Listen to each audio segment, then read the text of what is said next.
Welcome, everybody. I'm Clay Gillette. I'm the director of NYU's Marron Institute of Urban Management, and I'm thrilled to welcome you here today and this afternoon. This is obviously a bittersweet occasion, yet one that I think that Mark would have found something to appreciate at a depth that reveals his connection to so many people in so many different fields, and that is an event for remembering, I would add, celebrating the life and work of Mark Kleiman. Mark ended his long and remarkably productive career as a professor of public policy and director of the Crime and Justice program at the Marron Institute. So, for those of you from outside Marron, and I see many familiar faces here, let me explain what it is that we do at the Marron Institute, this entity that Mark decided to join. We attract as faculty members individuals who say, here's what I'd like to do. I'd like to give up tenure. I'd like to give up teaching. I'd like to give up scholarship. I'd like to give up everything that I have been doing for my entire career and turn to applied work and try to bring some difference into the world in my area of expertise. It takes a certain kind of self-confidence, generosity, and optimism to surrender the comforts of traditional academia and spend one's life seeking funding from sources other than a university's largesse in order to put bread on the table and also to bring some benefit to the world, especially to the world of municipal services. From that perspective, Mark was an ideal candidate for Marron. He and I actually arrived at the Institute at about the same time, and his generosity was apparent at the outset. When I first became director, we had moved into some new offices, and we had a very long and very empty wall of bookcases. And I thought it would be nice if faculty members donated a few of their personal books in order to help fill the shelves and sort of indicate what it is that we were interested in working on. And those books would be available to anyone within the Marron community. It could serve as the basis of a nice lending library. So in order to put my money where my mouth was, I even donated about, a dozen books. So did other members of the faculty, except Mark. He donated a library.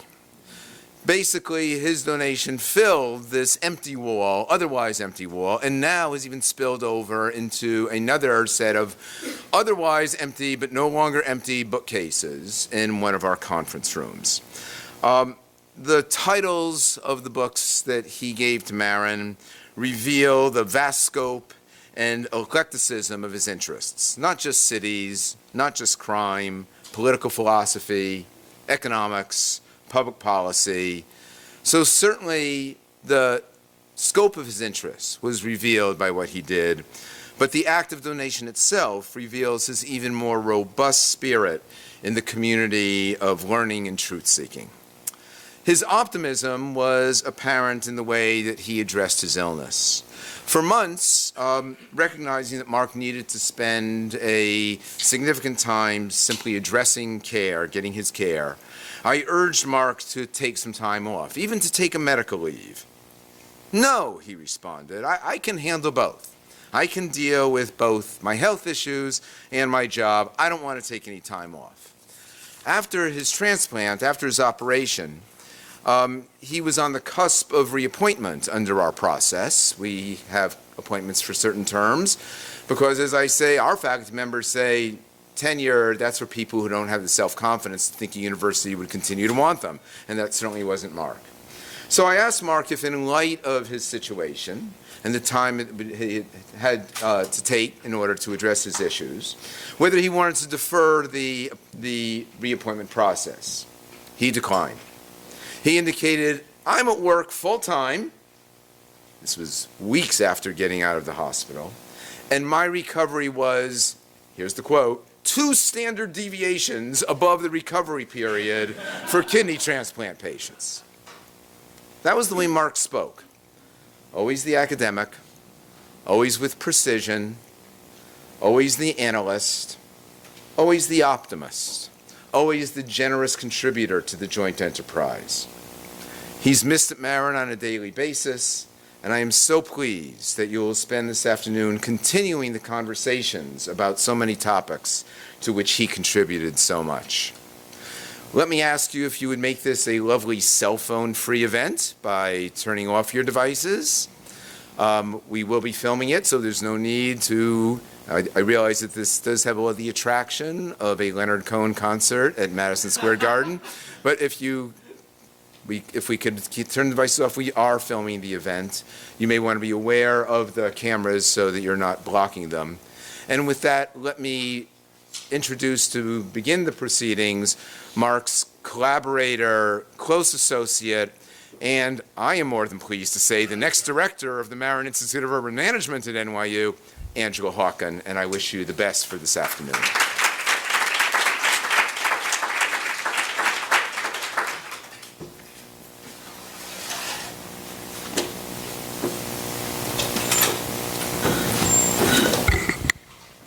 Thank you, Clay. And is everybody able to hear me?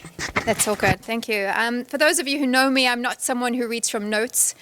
Today is going to be different. I think you'll understand why. It's just easier to get through it. Welcome to NYU. We are so grateful, especially to those of you who have flown in from across the country to be with us today to really celebrate the life and work of our very good colleague and friend, Mark Kleiman. I'd like to begin by acknowledging Kelly Kleiman. Kelly, Mark lamented so often about how his little sister is the one who inherited the good looks, the good brain, and the good social skills. Mark simply adored you and spoke of you often.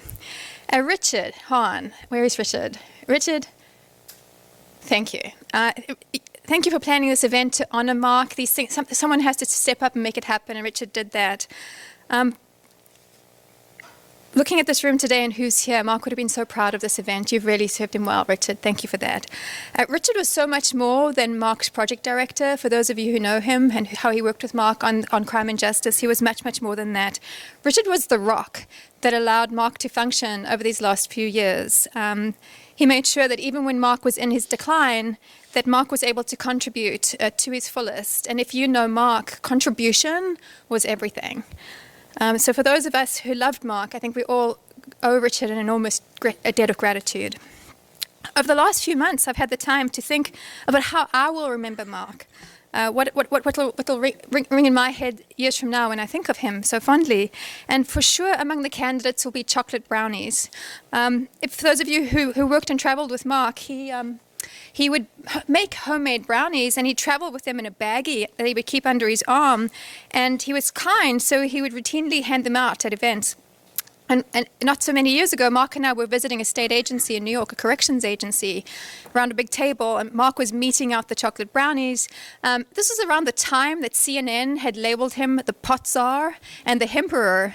And I kid you not a single person touched that brownie. In fact, they looked so nervous as they stared at the brownie and at the state agency director and didn't touch them. And mercifully, Mark did not notice, because that sort of waste of a brownie would have not gone over too well.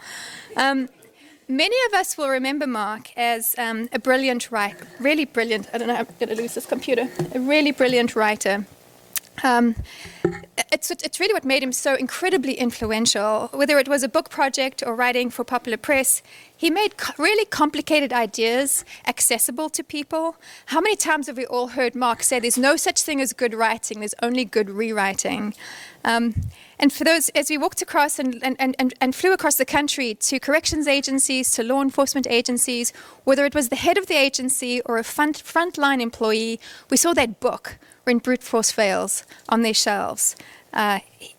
He wrote for people because he really believed in the ideas, and the ideas were so important to him that he really wanted to make sure that they were understood. How Mark will be remembered is really reflected in the three panels that Richard put together for us today.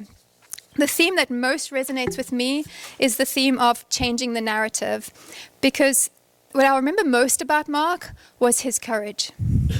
Mark made it okay to think about marijuana and marijuana policy. He gave real legitimacy to that inquiry at a time when it was absolutely not okay to do that. It's easy to think about it now. Back then, it wasn't okay to do that. He took on real risks, risk of ridicule among his colleagues, risk of losing funding from the major federal funding agencies and others, but he never let that get in the way of what he knew to be important and what he knew to be right.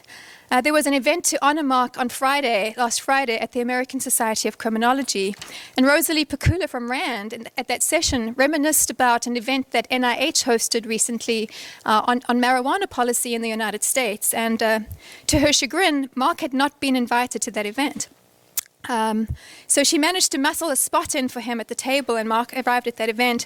And when he could have spent that time currying favor with a major donor, with a major funder, right? He could have spent that time focusing on currying favor with NIH. Instead, he took his minutes to really berate the agency for the harms they had done by not letting the important work on marijuana, the benefits, the harms, the policy implications, not allowing that work to happen. It takes courage to use your pulpit at that moment to berate a major funder like that. I don't think all of Mark's ideas on cannabis policy were good. I thought his enthusiasm for user-defined quotas, honestly, I thought it was awful. I thought it was impractical, and I thought it was distracting. We argued for hours, and it was really heated, like the office was getting warm kind of arguing. And I really loved it about him. He really cared about the ideas and the debate around the ideas. It was much more important than being surrounded by yes men. As marijuana legalization sweeps across our country, I'm so grateful there were really heroes like Mark who were willing to step up and put their ideas into the mix before any of us had the courage to do so. His thinking is now deeply infused in policy across the country.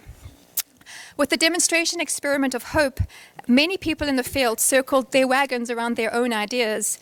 When the initial results were released, several lobbed insults. I cowered in a corner.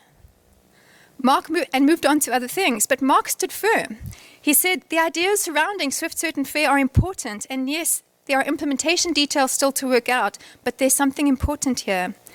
In a field that is so direly in need of solutions, not just marginal tweaks, but meaningful reform, we need that sort of courage. If we don't boldly try, and yes, to be boldly willing to fail, we'll get nowhere. We have panels today on turning ideas into policy, and when it came to turning ideas into policy, there's no one I know who had the chutzpah of Mark Kleiman. As an example, some of you won't know about our most recent work together on graduated reintegration Illinois. I believe this will become known as Mark's final great project. In 2014, I watched a man being released from prison. He was being released from restrictive housing. He was in shackles, and they put him into a cage. They wheeled him in the cage to the gate, where they undid the shackles, opened the cage, shoved him through the gate, and slammed the gate closed. That was his release day. I came to find out that this was relatively common and routine and happened all the time. And so I did what I always do when I see injustices. I called Mark. And I said, Mark, you won't believe what I just saw. It's horrible. We have to fix this. And this was 2014. By 2016, we'd written a paper on how we would go about doing this for Brookings, and it involved early release from custody into all the supporting services that people might need to succeed rather than fail in the community. If it were up to me, those would have been nice, I think, cleverly conceived words that would have gotten dusty on a bookshelf. But Mark wasn't that guy. He started working the phones, finding an agency that was brave enough to let people out of prison early and let NYU deal with them. Out of prison early, 6 months early, and he found John Mackey, another impressive criminal justice reformer, who was willing to go to it also, and we were able to make this happen. I want to acknowledge Denise O'Donnell, Janelle Pruitter, and Sandy Mullins, and if you don't know them, you should. As far as I'm concerned, they are heroes of graduated reintegration. They made that ground operation. Mark and I, the ideas were easy. The operation was so stunningly complex. And these three women together implemented a massive reform that swept throughout that state agency and has lasting implications for housing policy in that state and corrections reform. I'm so grateful to the three of you for giving this big idea a really good shake, a good shot. And Mark would have been so proud of the work that you were able to do in Illinois. So thank you for that. I'm also really grateful to NYU Risk Management General Counsel for allowing this big project to happen. So much is being learned, and Mark would be so pleased. And Mark, no one got hurt. No one got hurt. And it's such a shame that we don't get to revel in these lessons together. We have a panel today on the value of mentorship. I'm one of the lucky ones. Mark made a space for me under his wing. So many of us today were really touched by his generosity in that way. After Mark's death, I'm sure Kelly had the same experience. There wasn't, a life partner he shared, and many of the emails I assume came to us. And people from across the country and the world were sending me emails saying how much Mark had affected their lives, their career choices, how they live. And these were people of all sorts of political and ideological stripes reaching out, experiencing this loss. He touched so many lives.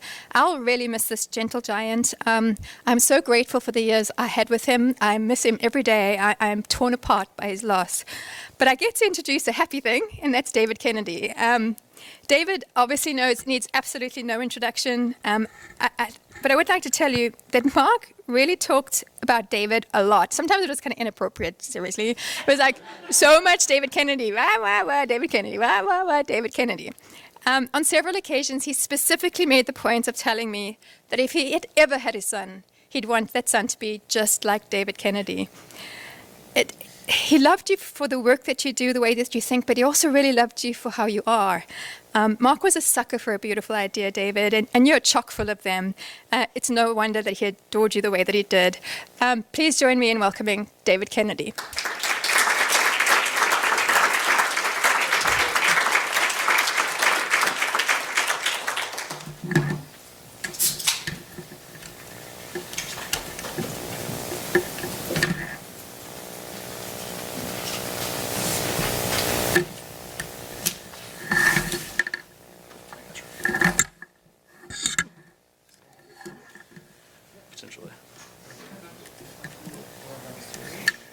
Okay.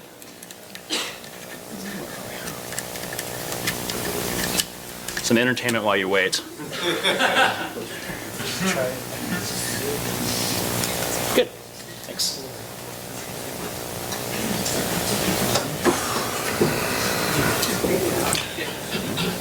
Good morning.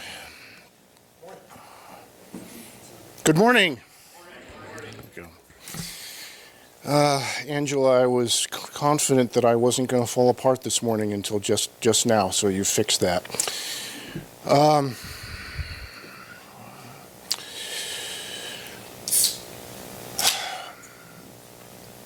going to have a chance to talk about Mark in his work avatar later on today, and I'm looking forward to being able to do that. I'm not going to do too much of that right now, as absolutely critical as Mark's thinking and work was to him and the way he was, and to all of us, and to the country and to the world. What I've been thinking about the most these last couple of weeks is Mark as the most extraordinary, amazing friend that I think many of us will ever have. This is the third of these remembrances of Mark that I've been part of. Kelly hosted us at his apartment, and as Angela said, a number of us were just at ASC. A number of the people there are here, and now I'm here, and Angela and I ran into each other in the hallway as we were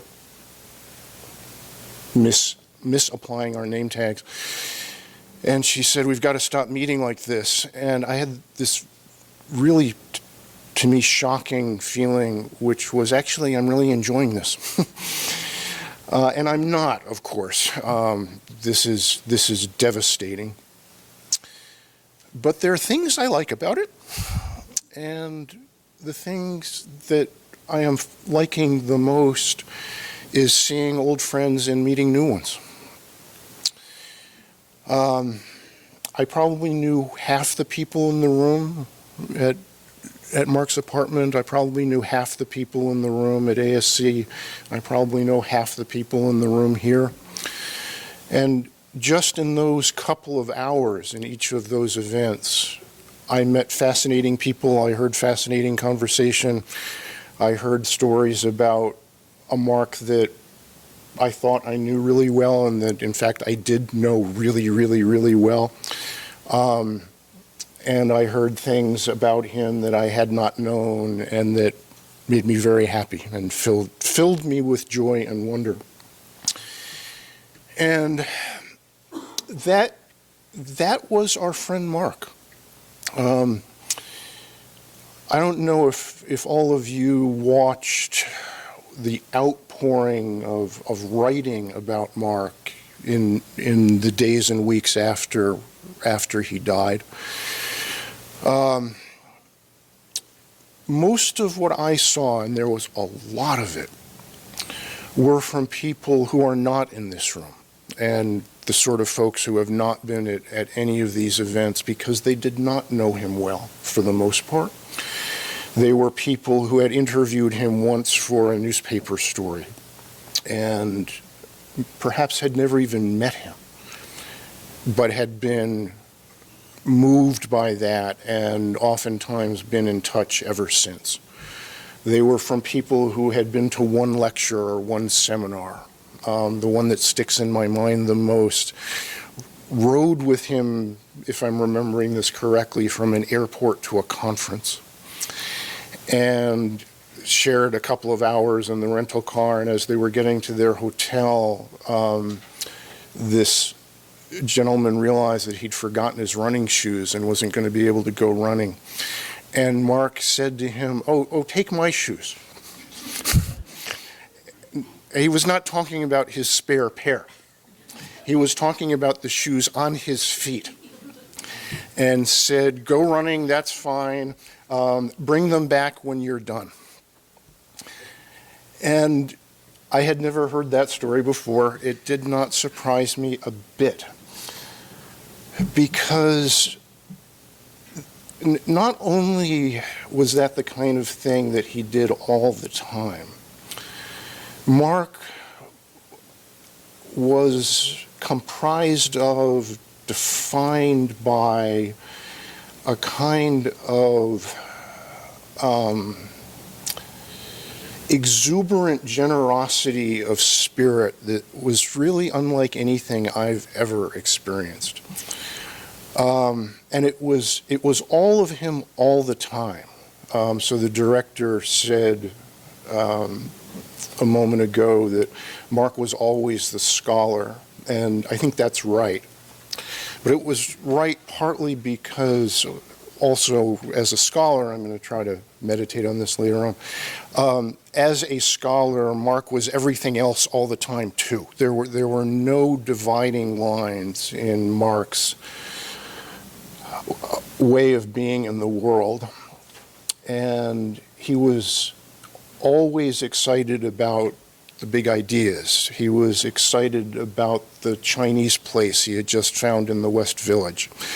He was excited about the musician Bird, and I remember sitting with him in his house on Mulholland Drive, surrounded, of course, by the smells of baking salmon because he was making a whole bunch of us dinner, and art, and yes, the books and the books and the books and the books.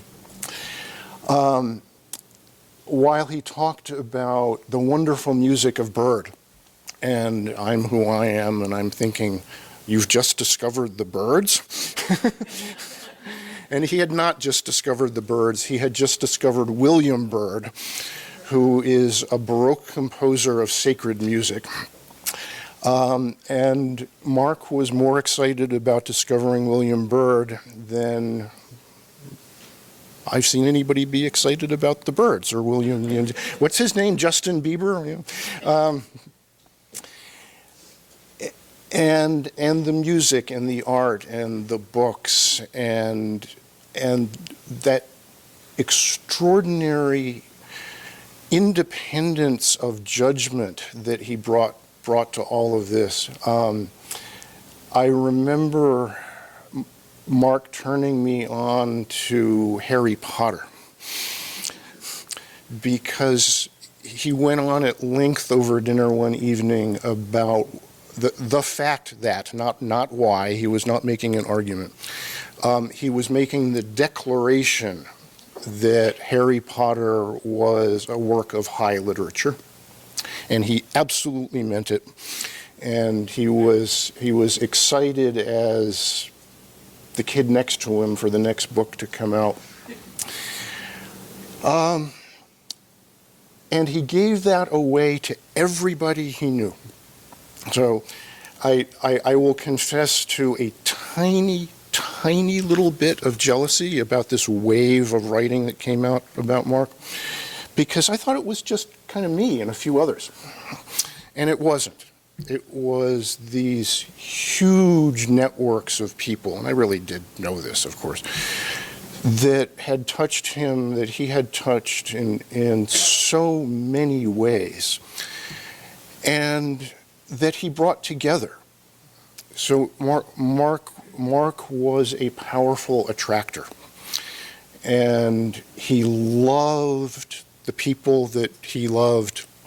He loved introducing them to each other. He loved elevating them. It's been said a couple of times here already.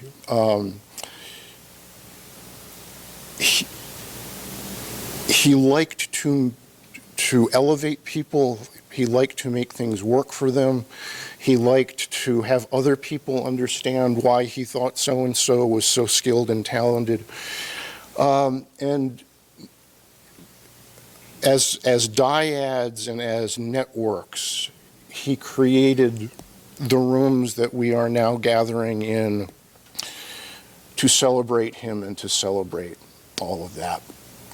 And I don't know what we might do about this, but I've been so struck by this that I've been thinking we need some sort of formal structure for the Friends of Mark. This cannot be allowed to go away. It is, I think, one of Mark's greatest accomplishments to have built the networks that he has built. And I don't, in the lack of that energy, I don't want to see that all go away. And I think that maybe deserves a little thought. That's a Mark Kleiman kind of question, if ever there was one. And I think we may owe it to him to solve it. And I want to say this about his work, because I think what I've been talking about is not at all distinct from either his thinking or his success in practice. So his own thinking was informed by a fantastic number of people of all different stripes that he benefited from. But it was also built on a web of relationships built up over a lifetime. So Angela just told this story about her seeing something unacceptable. And a lot of what drives work in this area for all of us is that this is not okay moment, and from that comes much. But then her astonishment both that he made this a practical matter and was able to find places and people to make it practical. That's not an accident, right? That is what happens when you spend your life showing up and being kind and being helpful and being trustworthy and not being untrustworthy and doing favors and making introductions, so that when that moment comes and you've got a thing that's hard to do and people need to trust you to do it well, you are actually situated to crack that. And 40 years into an illustrious career in which he was, in fact, extraordinarily relentless. Part of what made him so capable was that he was in an extraordinarily supportive and rich environment in which difficult things could be imagined and done. And beginning by saying we're going to do this thing, I think is really important.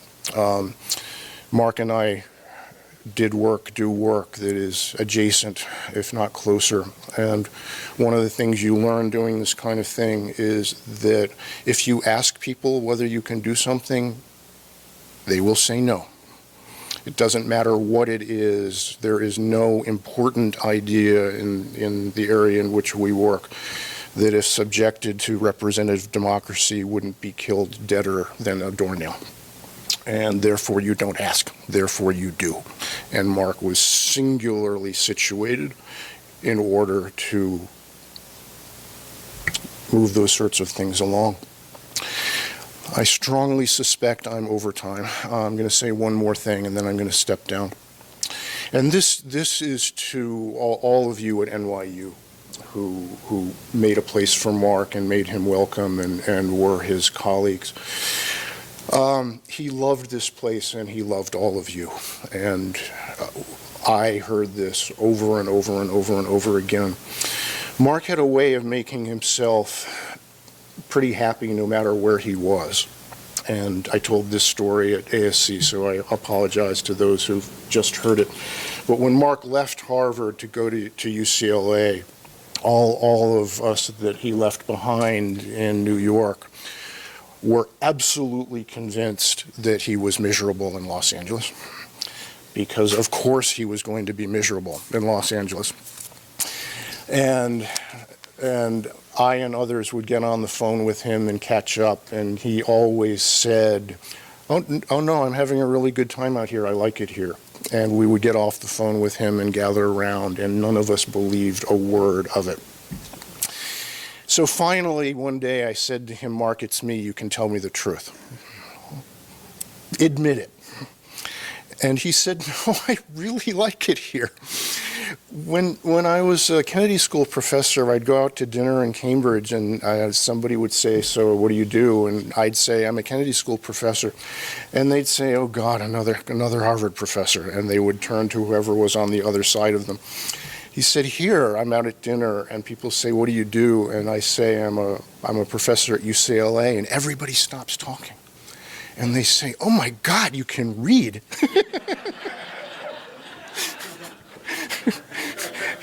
He said, I really stand out here. I really like it.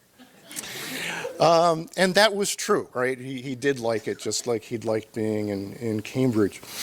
But I have never seen Mark happier than being here in New York and at NYU. This was a really good situation for him. You made him a very good place. He was able to and was supported in doing work that he cared about profoundly, and he really liked all of you. And as somebody who really liked him, I thank you for that.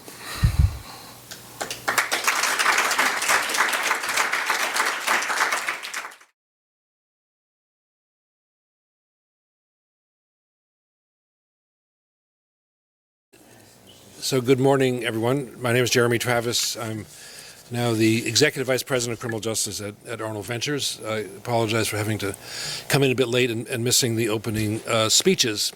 But I did catch the tail end of David's and just want to underscore the statement that Mark had found his place here. And for those of us who have known him for a while and saw his sort of search for the place where he would be most comfortable, when it became NYU and New York and Marron, he had found his place. So it's wonderful to be here in tribute to him and his life. So my role today is to just set up a panel that will be brilliantly moderated by Susan Herman with great panelists by framing the question of the moment as we think about Mark and his legacy The title is Turning Ideas into Policy. So this describes, for me, the Kleiman brilliance, which is idea into policy as a sort of iterative process, as an intellectual process, but very much grounded in reality. So I'm going to ask for your indulgence to tell 3 stories that, to me, illustrate some of the attributes of Mark Kleiman that we most admired and respected and loved, and in some cases aspired to follow. And they are stories about Mark and me, so they're a little personal, and I hope you'll understand, but I really want to use them to tell a point. So I first met Mark when, years ago, in 1990, when I was chief counsel of the House Subcommittee on Criminal Justice. Schumer was the chair. Schumer, of course, wanted to make a big splash with everything and wanted our first hearing to be on drug policy. Okay, Mr. Chairman, we can do that. Me and a mighty band of 2 other people, we've looked around. I knew some of these folks and invited people who at that time were leading thinkers on drug policy. Doug Lipton was there, Eric Wish was there, Jay Carver was there, and I wanted badly to have Mark Kleiman. Didn't know him except by reputation. So we did the work that staffers always do, sort of lined it up, got it approved, thought about what the testimony would be, how they would link together and lead to groundbreaking legislation. So we were doing our job, and Lipton came in with his paper on time. Wish came in with his paper on time. You see where I'm headed. Mark, where's your testimony? Oh, you look at it. Mark, it's like 3 days out. The committee rules say it has to be a week in advance. We'll get it. The day of the hearing comes. It was in the afternoon. Mark had not prepared his testimony. But he said, can I come and visit you at your office? Of course, Mark. I'd love to meet you, to talk about the hearing. And by the way, I hope you'll bring your testimony because it has to be filed with the clerk, all that sort of stuff. He said, don't worry. So Mark comes into my office. We get to, the first time we'd met, I knew him by reputation, whatever they called him at the Kennedy School, Dr. Drugs. We were doing something, I wanted him there badly. And he came in and started making small talk. And I said, before we get too far, just, if you just give, I'll pass it along. He said, don't worry. So we did small talk for a little while, and then he said, can I borrow a computer? And I said, sure. He said, yeah, I've got to write my testimony. I said, well, we're not going to talk anymore because for me, new kid on the block with a new chairman, you better produce. So there he went into another room. I remember it vividly. He sat down and half an hour later, but in enough time for me to get it, there it was, a perfectly organized, by paragraph, by title heading, by footnotes, and it wasn't like he was pulling it off another file. He wrote the thing. I watched him do it. So the first attribute that I want to just underscore is Mark's brilliance. The second is his contrariness. And this is a David Kennedy story. Some of us, for our professional engagement, go to ASC every year. American Society of Criminology just came from San Francisco. Mark and David went as a mighty band of cynics and skeptics, and sometimes outright hostile participants in the work of the American Society of Criminology, with good reason. This is not a very, I won't say more.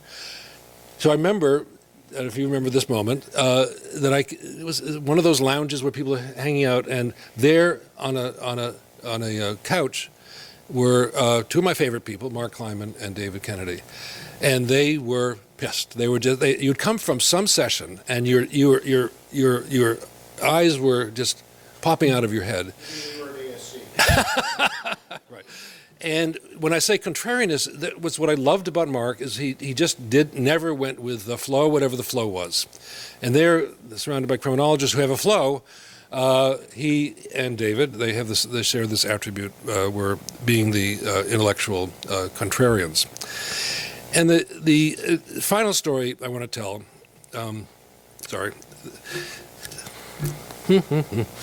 was my last time with Mark. So I served for a while as chair of the Committee on Law and Justice, and we put on new members every year. There's a nominating committee, and different names come up.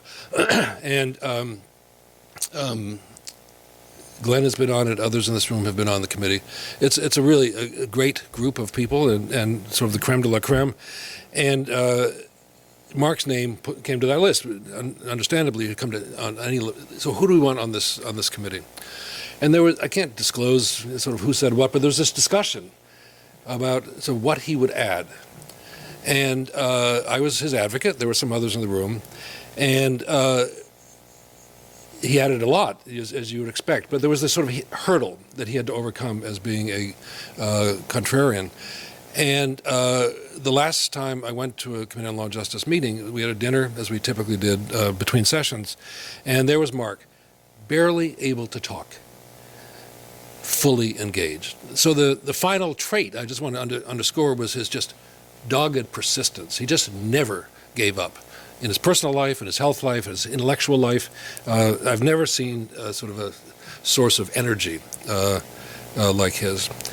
So the next thing I want to do, just briefly, is this is with Rich's help, is to share some favorite Mark Kleiman quotes. Maybe they've already been reprised here. Maybe the others will pick up on it. And I think of Mark as being like Yogi Berra. So everyone has their favorite Yogi Berra quote, right? If you see a fork in the road, take it. Right. The great thing about funerals is if you go to theirs, they'll come to yours. Right. It's not over till it's over. Right. So when you and I now have a colleague who throws Yogi Berra into every email communication. But there's something that comes through those quotes about his mind, the way he thought, his generosity, and his sort of like, we're just going to deal with it. So in the same spirit, I want to share some Mark Kleiman quotes that I think capture him in ways that hopefully as we leave here today, and we've had this moment of communion about him, these will stick with you. And with thanks also to Rich. He thought that everyone, including his plumber, should be a policy analyst. This idea that policy analysis was not the province of some intellectual elite, everybody should think about policy, including our plumber. Policy is a work in progress, available for update in light of new evidence. This idea of intellectual curiosity, as well as honesty, as well as knowing that you don't have the truth as you aspire to the truth. His favorite policy question, compared to what? This may be my favorite. Compared to what? Right? We use this in my work and always, okay, it's not perfect, it's not great, it has these faults, but compared to what we're doing now, in criminal justice, it's hard not to have an answer that we can do something better. And indeed, my very favorite is this. It's always better, says Mark, to have an imprecise answer to the right question rather than a precise answer to the wrong question. So lots of nodding heads. So this I think, gets emblazoned on policy discussions as to how important it is to keep our focus on the question rather than on the methodology or the precision of the answer. So to me, Mark was a policy entrepreneur. He was brave. Who else would take on drug policy? Others did, but he did it with great bravery. He took great risks, intellectual risks, political risks, risks in terms of what he was willing to name things, literally name them. Swift certain fare, coerced abstinence. Some of these names were risks in and of themselves. His book titles were big and bold. When brute policy fails, brute force fails against excess. But as a public voice, he was at the same time brave and smart and humble. That's an odd combination to carry out.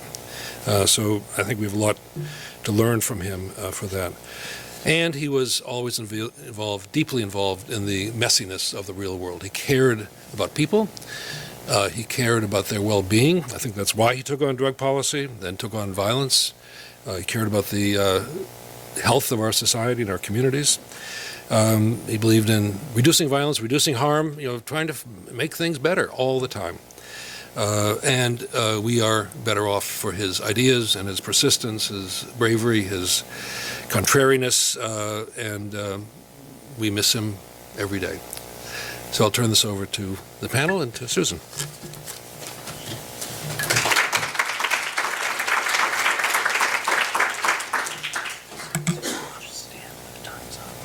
Okay. Hello, everybody. Hi. So my job is really to get us going on this panel, but I'm sorry, I can't resist telling two stories. So I'm just going to do it. I'm going to take it as the moderator. In my view, Mark was really sort of the practitioner's dream academic. Practitioners loved working with Mark, and I'm going to describe two very particular moments that I had with Mark over the last 5 years, both when I was at the police department, that really illustrate why this was so. Mark would ask these brilliant, action-oriented questions, right? And it just made you kind of think differently, and you knew he was with you in that work. And the first one, and I won't say too much about it because I don't really know if Chauncey's going to talk about this, but Chauncey started something very cool called RX Stat, which is a group of law enforcement people and health practitioners who gather on a monthly basis to share best practices, share research, understand what's going on with the opioid crisis in an effort to make sure that everybody has the same vocabulary and everybody knows what's going on. And every once in a while, either the law enforcement side of the room, and there were sides of the room, our sides of the room, or the health side of the room would want to bring in somebody to show the other side the light.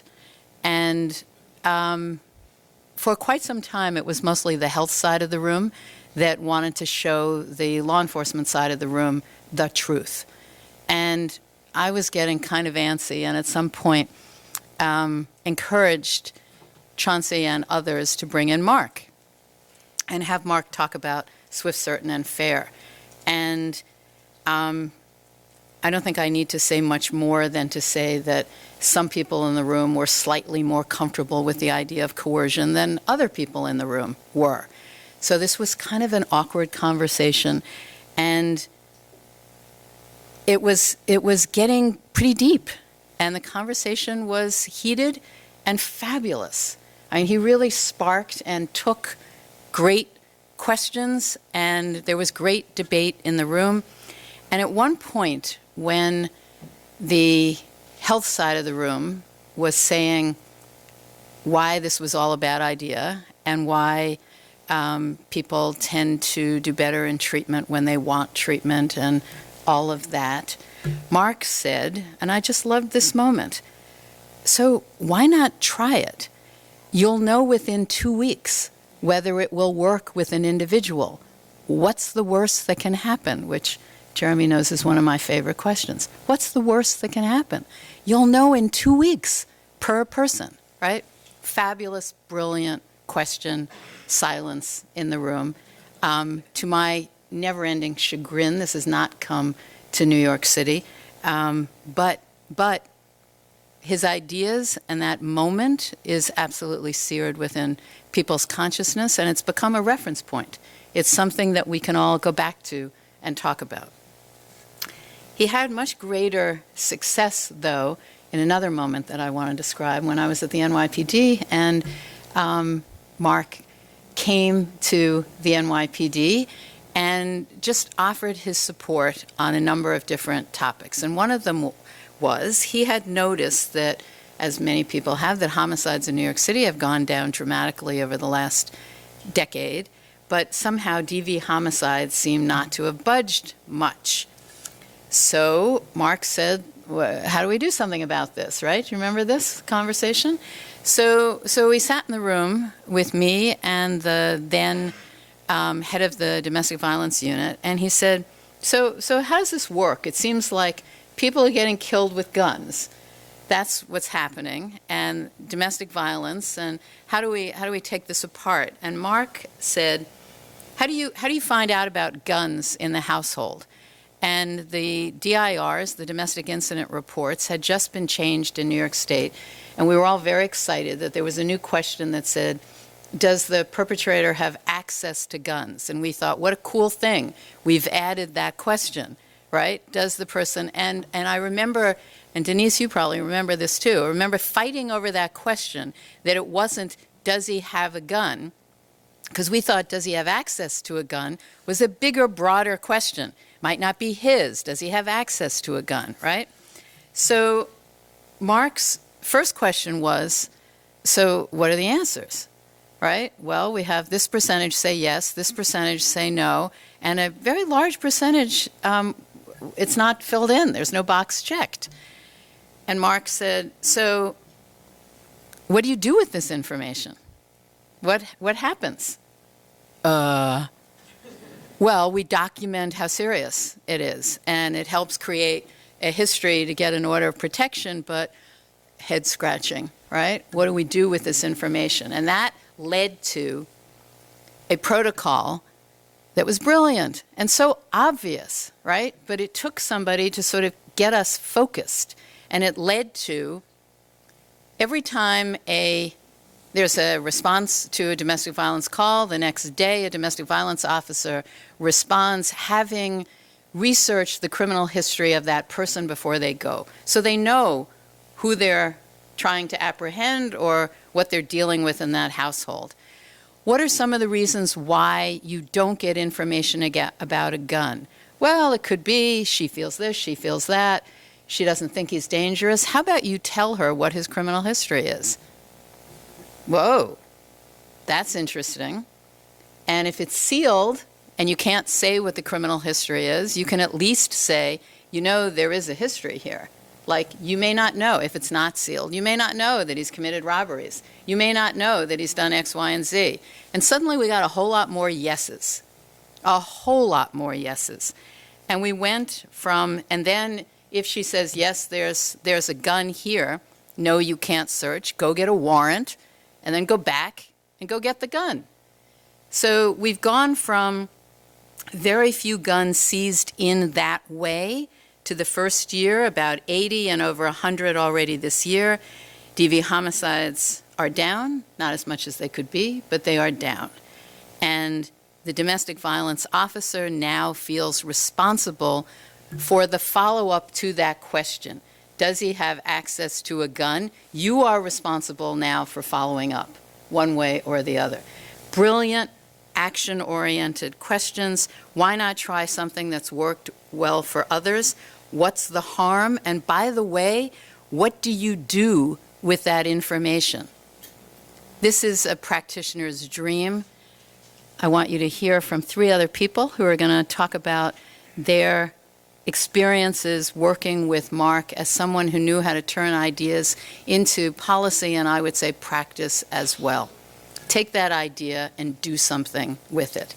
So today we have Brett Buckland, who's the Director of Research at the Pennsylvania Department of Corrections, Chauncey Parker, who's the Executive Assistant DA at the Manhattan DA's Office, and Lenny Ward, former Director of Parole and Community Programs, New Jersey State Parole.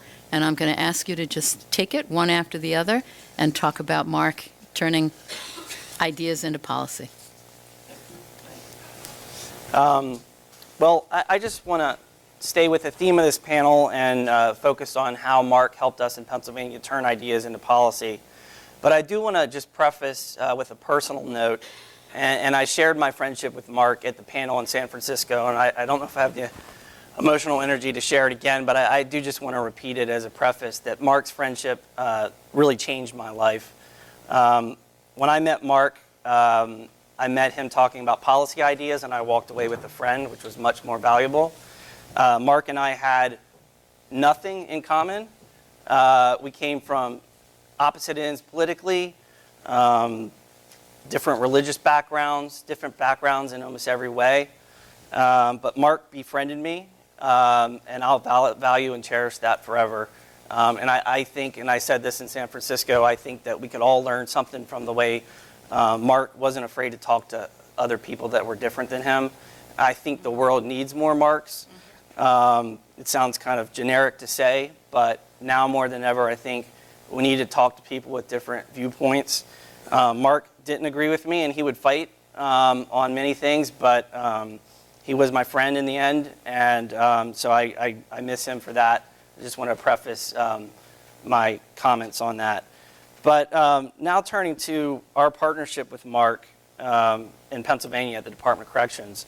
I think Mark's legacy to corrections is really resurrecting deterrence theory and figuring out how to make theory work in practice in corrections. I know David was doing this in policing, but deterrence was kind of a bad word in corrections for a long time, and maybe to some people it still is. But as we know, the theory of deterrence goes back as far back as criminology goes, to Cesar Beccaria. The ideas are as old as it gets in criminology in terms of deterrence. I became interested in deterrence from a theoretical standpoint in grad school. My PhD mentor, Ray Paternoster, who's another colleague that has recently passed away, did a lot of work in rational choice theory. But this was all theoretical. There was not a lot of practical applications of deterrence in corrections. In the 80s and 90s, there were some attempts. Yet another colleague that we've lost too early, Joan Peter-Celia, did some work at RAND with ISP, intensive supervised probation. But that kind of the results weren't favorable, and that kind of lost interest as well. And then came Mark. And again, deterrence was mostly abandoned in corrections and community corrections. And I first came across Mark when I read his book, When Brute Force Fails, and was just really intrigued by what he was saying and how he was translating deterrence theory into practice with the HOPE demonstration project. I've been with the Department of Corrections for 18 years, and the first half of my career before I met Mark there, I was really indoctrinated into, this is popular in a lot of correctional circles, what Mark used to call the assess and treat model. That was our standard way of doing things in corrections, also maybe referred to as the risk needs responsivity model that's popular in corrections. And this was prevalent throughout our department and became kind of synonymous with evidence-based practices in corrections. In fact, if people were talking about EBPs, what they were really talking about, it was a code word for this assess and treat model. And I didn't know there was another way until I read Mark's book and started interacting with Mark and talking to him. But I saw these problems on the ground in our agency with high recidivism rates, kind of default treatment for everyone. And I know, as Angela likes to say, treatment for all means real treatment for few. So if we're putting lots and lots of people into treatment by default, we're probably not doing a good job of treating anyone. And the typical problem that Mark so clearly laid out in terms of parolees being kind of slapped on the hand multiple times before any kind of sanction or accountability was delivered. In Pennsylvania, if you look at our sanctioning data for parole supervision, the modal sanction is a written warning. We issue about 5,000 written warnings, more than 5,000 written warnings a year. The second most prevalent sanction is confinement. So you have a whole bunch of written warnings, and then finally, as Mark clearly laid out, parole agents got tired of delivering written warning after written warning and would lock people up.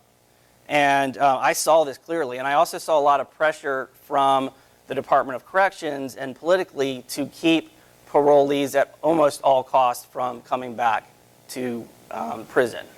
And so that was driving a lot of pressure for agents to give these written warnings after written warnings after written warnings, kind of ignoring the behavior until they got so frustrated and fed up, and now they're the parolees facing a significant period of time incarcerated. So these were all things that really rang true to me, and invited Mark to come to Pennsylvania.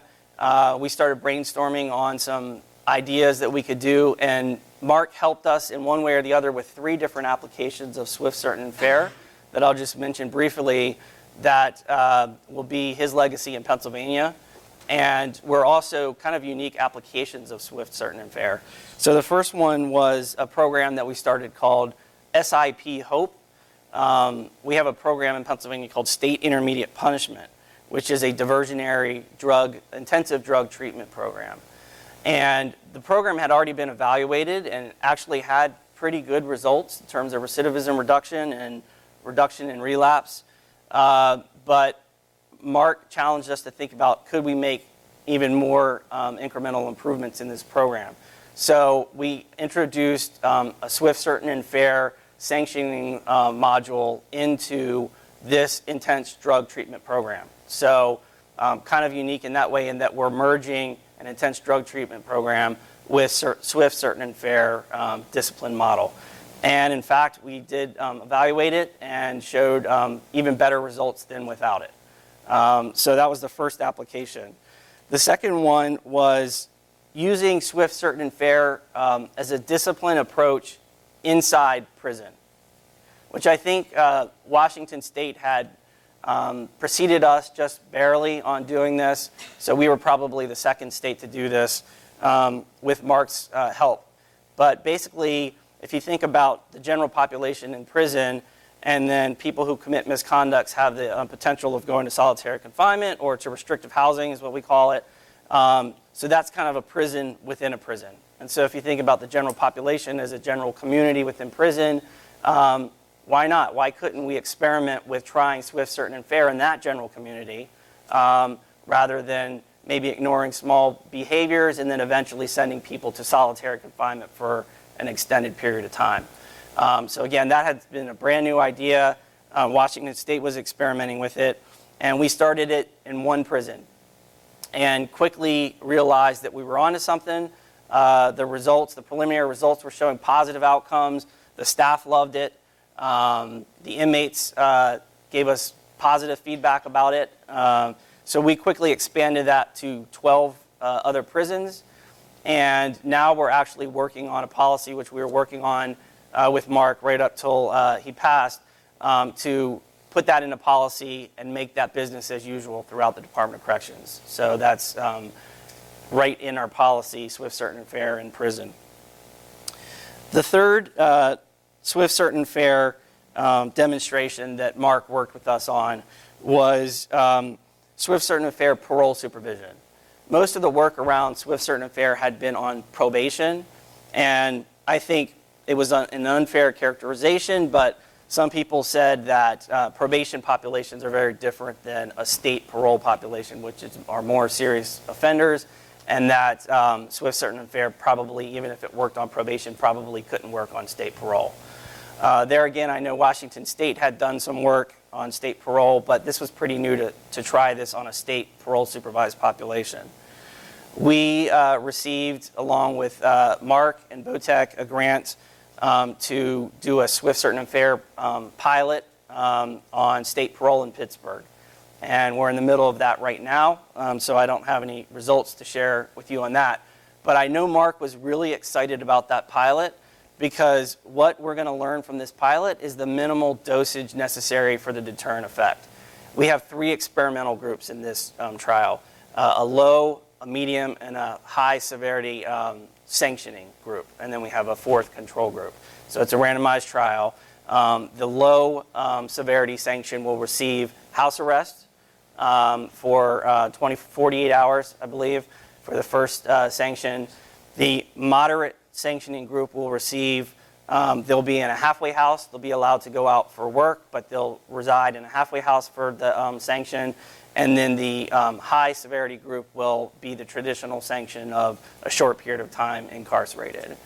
And so we'll be able to learn, does house arrest work just as well as incarceration? And I know that really excited Mark to find that minimal dosage that will produce the same deterrent outcome. So that was, I think that is a unique application, and I wish Mark was around to see the results when we're finished with it.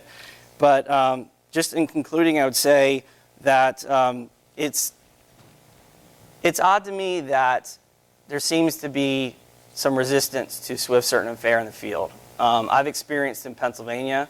Our parole board was not bought into this idea originally, and it was a hard fight over several years with Mark's help all along the way to get them to even try it. I don't pretend to understand it. I don't know if it's disciplinary blinders or what it is, but it's been hard work, and I think Mark has just inspired me to continue that legacy in Pennsylvania and to continue the work to test SCF. I know he would want it tested and try it in new applications and look for new opportunities to try it. So that's what I'm committed to doing in Pennsylvania. Great, thank you. Chauncey? So I think it's so sad what brings us here today.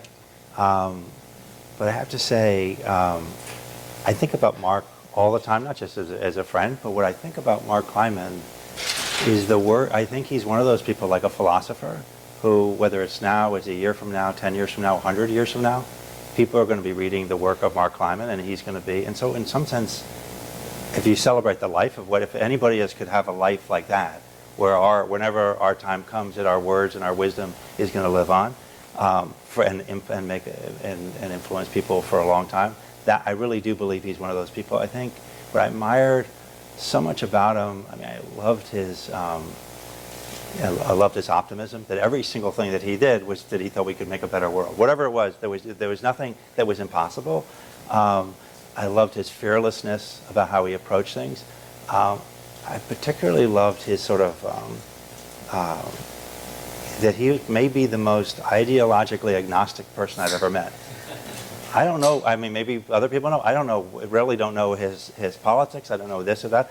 He would say, in drug policy, one time he told me he was very concerned about marijuana. He thinks there's unintended consequences, and have different. But he really was. Everything he approached was this clear-eyed, ideologically agnostic focus on how to make things better. What I think about in particular, what I learned from him, which I think is the roadmap for criminal justice reform, and I think it's the roadmap for lots of things. But I learned, one, I always appreciated that he hung out with me, because unlike Mark Kleiman, I'm not brilliant. As my wife teases me, it was after we were married, but somehow it came out that we were talking about our SAT scores. And I said, well, I mean, I got an 800. And she said, well, why are you so defensive? That's an excellent score. What'd you get on the other section? I said, no, combined. So, which is true. So, but I thought what he taught me, in this idea of, and not anything I sort of picked up the first time around, but the idea of Cesar Beccari, he explained. He said, look, we used to live in a state of nature. People gave up their liberty to government and the state, and the state's role is to protect people, but not use a drop more force than you need to protect people. I think the wisdom, the clarity, I think Billy Beane ultimately stole that with Moneyball and the Oakland A's. This idea of as little force as possible to win as little money as possible to win as many baseball games as possible. But what Mark's talking about is little force as possible to keep people safe, to have order. And I just think about it, every single challenge that we have in criminal justice, that's the lens that I look at when people talk about even something like fair beating.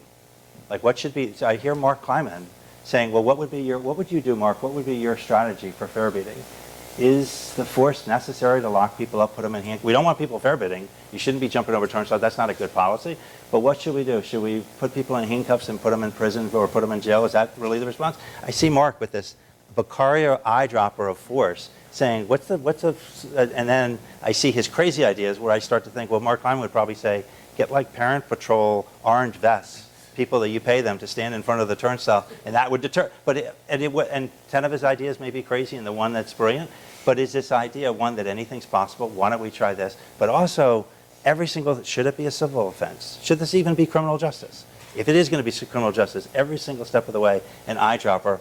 And I just find that whether we're talking about prisoner reentry, whether we're talking about anything that we're doing, if we have hit that idea of less crime, less jail, as a guide, and that's what I've learned from him. And I think that is one of the things that I think will, his wisdom will help us. I'll tell you 2 stories about him that helped us, where his imagination took place. So Susan mentioned the RxStat meeting. So we're trying to come up with this strategy. What is the drug strategy? In New York City, what's the drug strategy in America?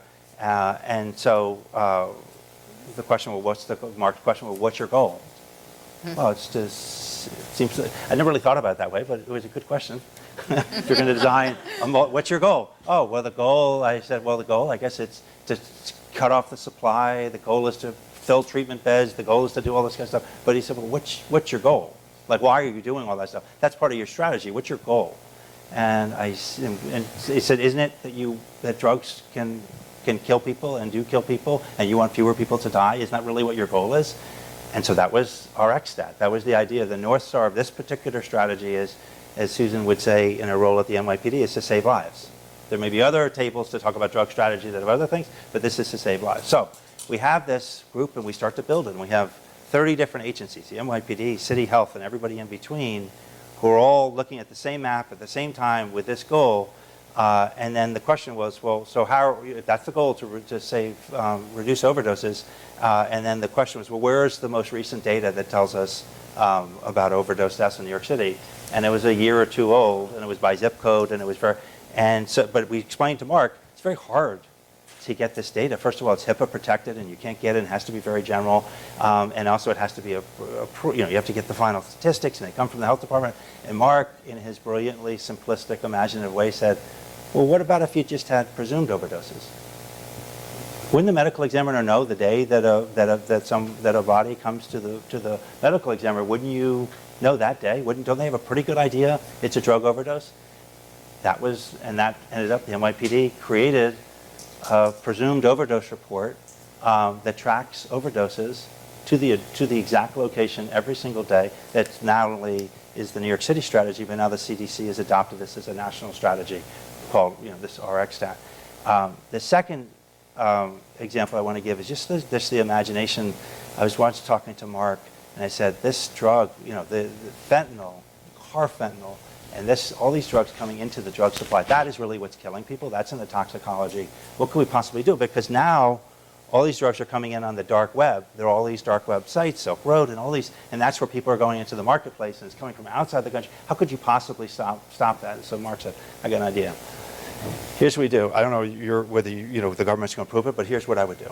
I want you to get a bunch of smart young people. I want you to set up 50 different sites and advertise like crazy that you are the fentanyl suppliers for the world, and put these all over the dark web, and start and you got to invest in it. You got to get a lot of attention. And when people start to order, I want you to send them baking soda, and destroy the confidence in the market. And people will start to they're not going to trust the dark web as the place that they can get this fentanyl. Now, the leap between whether or not we could ever do that, but that it just captures, like, is this idea that Mark had and has, that if anything is possible, what would you do? And if you were ideally agnostic about it, you didn't care about liberal, conservative, any of that other stuff, you didn't get clouded with that, you were clear-eyed, what would you do? I think that is the frame for generations to come if we listen to that wisdom. So, David, your thought of friends of Mark, I think that he's the philosopher. I think that his writings, his work, that people should rally around the wisdom of what he taught us. Thank you. So we have the persistent warrior, we have the philosopher, and Lenny, how do you want to talk about Mark? Once I turn this thing on. Okay, good morning, everybody. First off, let me just say that I really am a practitioner. I'm an operations guy. I was a parole officer and a lieutenant before I became a director. And when I became a director, I realized that I needed to steal as many original ideas from everybody else I could. And one of those ideas that was popular at the time was the Angela Hawkins Mark study on swift, certain, and fair on the HOPE project. So I just reaching out. I reach out, not on my state parole board official email address, but on a Yahoo email address. I reach out to this guy, Kleiman. And I said, look, I'm interested in what you guys do. We're looking to do something new and generously enthusiastic over here in New Jersey. Oh, by the way, we don't like the words swift, certain, and fair. Fair in the criminal justice system is a 4-letter word, so we can't use that. Maybe swift, certain, flexible. I'm not making it up. I said, maybe swift, certain, flexible. I got to tell you, within 24 hours, this guy Kleiman sends me back an email, and he says, when can we get together? So I say, well, the next time you're between Philadelphia and New York, because nobody comes to New Jersey. If you're in the neighborhood, stop by, I'll take you to lunch. And that was, I guess, around 2009. And sure enough, he took me up on the offer, dragged him off a train in Newark, took him to a nice Portuguese restaurant in Down Neck, section of Newark, and started a relationship that didn't end until, well, it's not over yet. And I have to start with 2 stories before I tell you how influential he was in New Jersey. About the books. As soon as Clayton was mentioning about the books. I had the honor, and it was really great. Before he died, about a month before he died, I visited him at his apartment, bringing over a book. And I used to transport his books, his propaganda, back over to New Jersey on the other side of the Hudson. So it would always be, back and forth. So he's telling me, though, that he's got some guy from NYPD, and I apologize. If you're in the room, please identify yourself. A friend of his from NYPD is coming over to help him stack books under his bed because his back he needed to have his back propped up. Now, so Kelly, you probably know, and I'm saying to myself, holy shit, he's got this guy coming over. He's not like buying a new bed with power. He's stacking books up to make, so that's the bookstore. And then the other thing is, before I leave, and we're still talking about criminal justice, but he was adamant about marijuana and legalizing and decriminalizing. And before I left, I remembered he had this idea about drug dealers, street drug dealers that are doing street drug dealing today, that when they legalize and decriminalize, give them jobs as like DoorDash drug delivery guys. Like, in other words, let them take the orders and they'll deliver the drugs to the same homes that they used to illegally provide the drugs to. And I'm sitting there saying, how can this guy come up with this stuff? And who's going to do it? And all I know is that when I first met him and took him off the train in Newark, he was from UCLA days, right? So his hair was like wild and the beard was definitely, so that's not the same guy. It's the same guy, but it's not the same guy. And all I know is that swift, certain, and fair, when I went to him, and we ended up having a marvelous relationship that is, as I said, is not over yet. And he allowed us in New Jersey to realize, he asked a simple question. At one point, we were sending back 1 out of every 4 parolees was being revoked. 12,000 parolees, 4,000 were going back every year. Revoking for technical parole violations, mostly drug use or just being stupid and lazy and not showing up.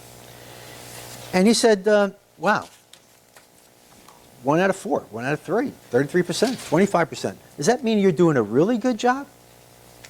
Or you're doing a really shitty job? Are you doing the job or you're not doing the job at all? Try bringing that back to the chairman of the state parole board. That thought process, that says, hey, we're sending, for every guy that you let out, we're bringing 25 to 33% of them back into state prison for not even committing a new crime. Therefore, the population in the prison system continues to go up. We're backloading the population of the prison system. That allowed us to change our modus operandi to start thinking that through Mark's intervention, graduated sanctions alternatives to incarceration. Do everything you can, as long as the guy is not committing a new crime, but is just involved in his own antisocial behaviors. He's back into compulsive negative behaviors, but not committing a new crime. Do everything you can to keep him on the street. Do everything you can to put him in a program. Do everything you can to give him a chance not to commit a crime and to become pro-social. Luckily, I was fortunate enough during the course of my career, which ended in 2016 when I retired, but they brought me back as a consultant, partially because of my relationship with Mark and what he was able to instill into my brain. Because, by the way, brilliant. This guy is a 150-watt bulb. Most of us bureaucrat operationers, we're like three-way bulbs. We can operate at 60, 75, and once in a while reach 100, but then we start burning out real quick, okay? So, we recognize when we're around those 150s. And he was 150. But you don't bring that message back to your chairman until you actually can have a reason to implement the change. And Mark stayed fast with me and with our agency. And now parole in New Jersey, we've been fortunate, recognized nationwide. Now we send back 1 out of 9. Not 1 out of 4, 1 out of 9. And those that go back, we like to say, deserve to go back. Is it the epitome of the Angela Hawken, Mark Kleiman, Hope Project, swift, certain, and fair? No, we still use the word flexible. But the person and persons in the room that deserve the credit are those of you that supported Mark, that befriended Mark, and allowed him to be over here. And I'll never forget the day he jumped off the train. Well, I'm sorry, not jumped, like maybe kind of like.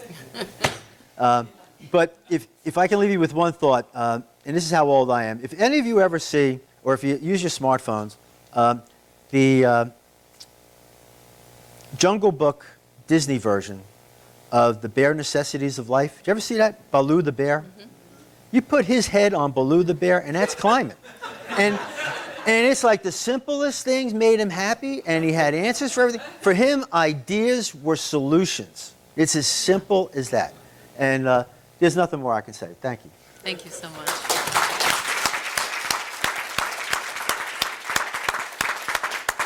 So I think we should end this panel with the image of Baloo the bear and a 150-watt bulb.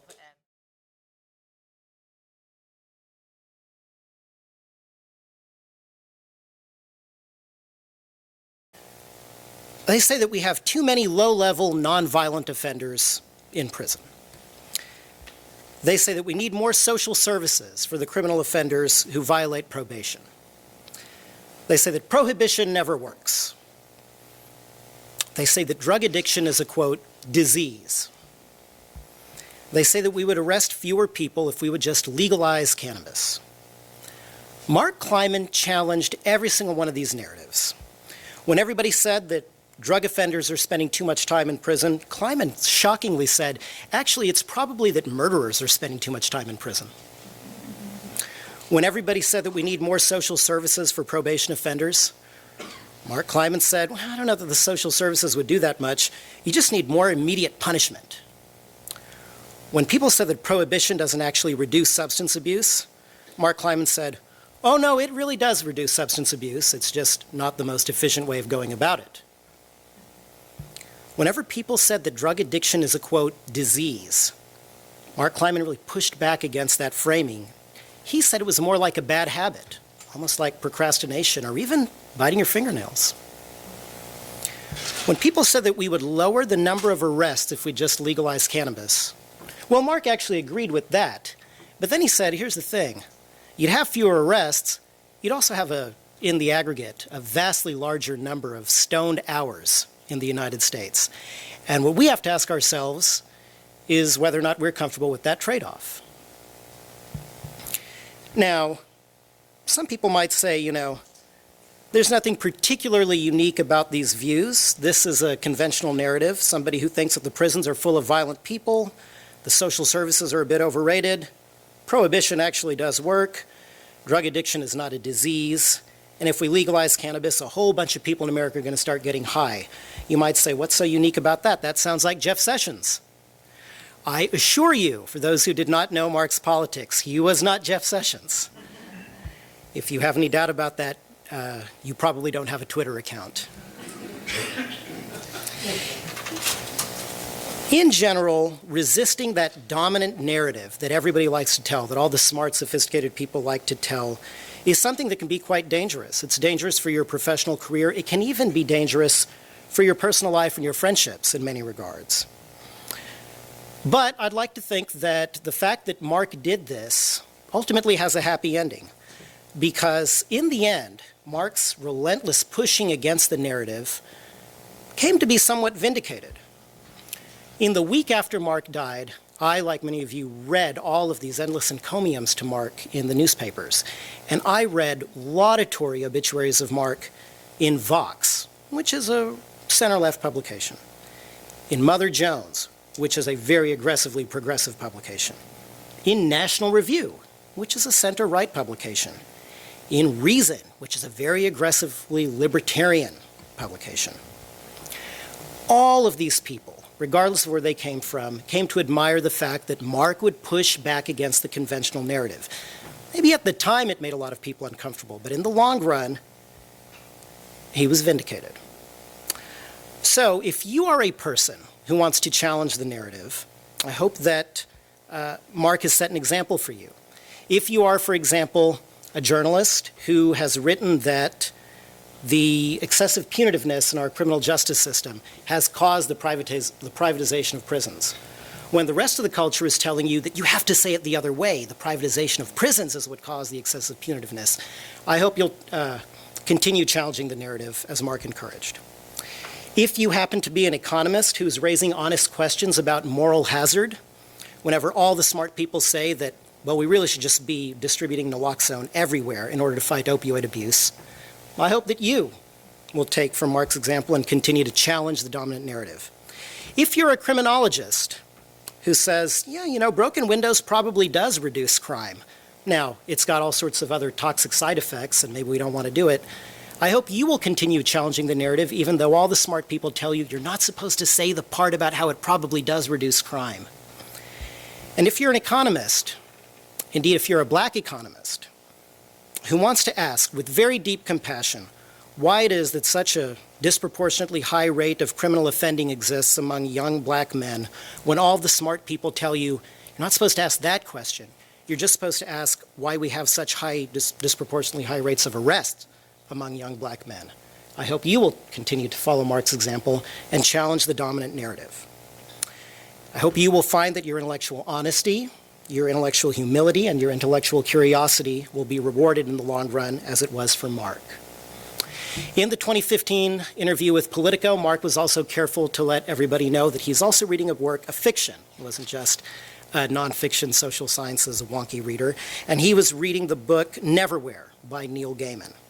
In that book, there is a piece of advice that is offered by one character that I'd like to think Mark would offer if he were here right now and he were asked to give comments on challenging the narrative. And that piece of advice was, the only advice I can give you is what you're already telling yourself. Just don't be too scared to listen. Thank you.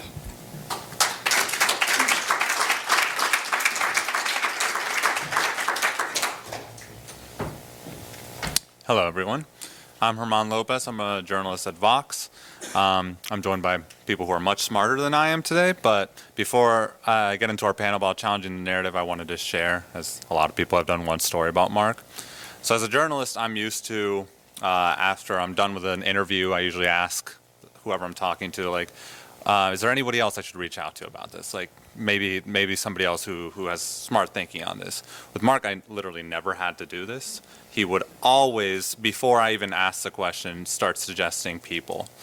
And actually, he would start suggesting people often that disagreed with him on a lot of issues.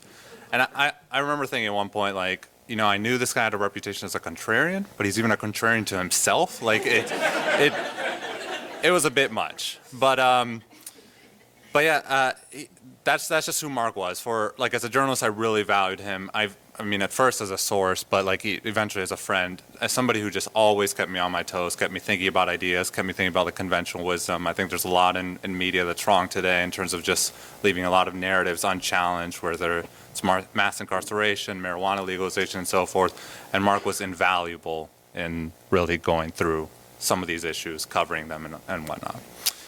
That said, I wanted to turn it to our panelists, who are David Kennedy, who I think at this point has been introduced a billion times. So there's Jen Dolick, she's an economist at Texas A&M. She's done a lot of controversial work, I would say, on the lock zone, but it's worth reading. And then Glenn Lowry, who's a professor of social sciences at Brown University. And I think we'll just go down the table and everyone can just say what they've thought about Mark and how he made them challenge the narrative. So I'm back. Thank you. I'm going to argue that Mark was not a contrarian.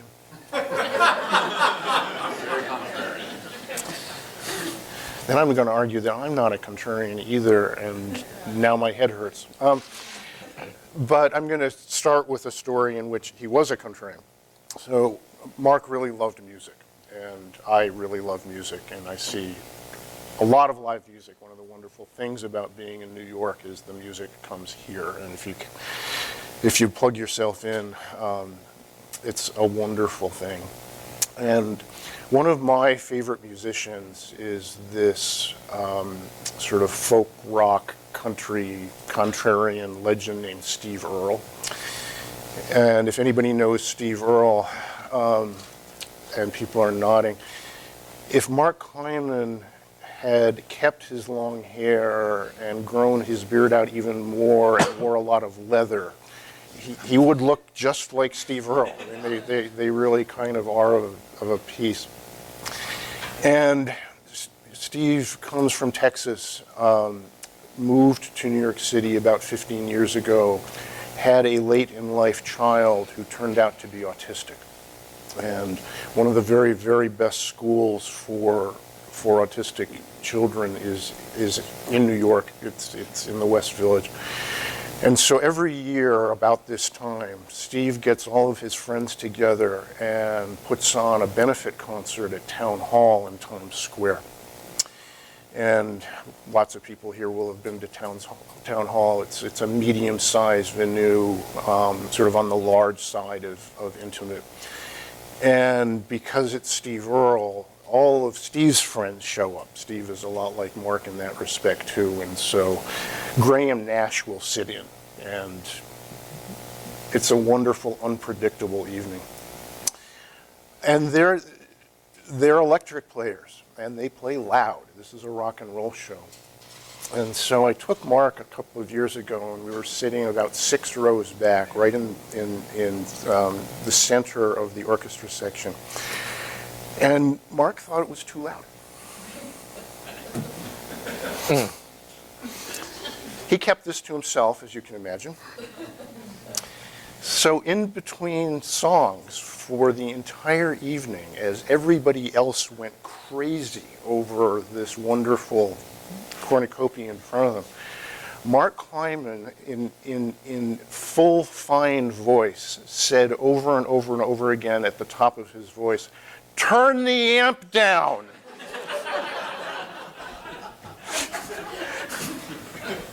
He was the only person who had this opinion of about 3,000. He's probably the only person who didn't understand how quaint it was at a rock and roll show to talk about the amp. And he just didn't care. And that just so epitomizes Mark for me. Of all the people I can think of, including all the contrarians I can think of, I don't think I've ever known anybody who cared less about what other people thought of what he thought. And it's not that he didn't care about them, because as we've been hearing, people who disagreed with him profoundly, he made good friends with. And it's not that he didn't think about what they thought and take it seriously, because he would listen to anybody. But when he made his mind up, until it had Bayesian updates to apply, and Mark was the only person I know who talked about Bayesian updates with respect to his everyday life, Mark knew what he thought, and he had, it doesn't feel even right to say that he had the courage of his convictions. I don't think he had the part of his brain that allowed politeness to intervene. And so it didn't. And that was how he went about things. Whatever it was that he was thinking about, he thought about it carefully. He had a position that he had come to, at least until he came to a new one.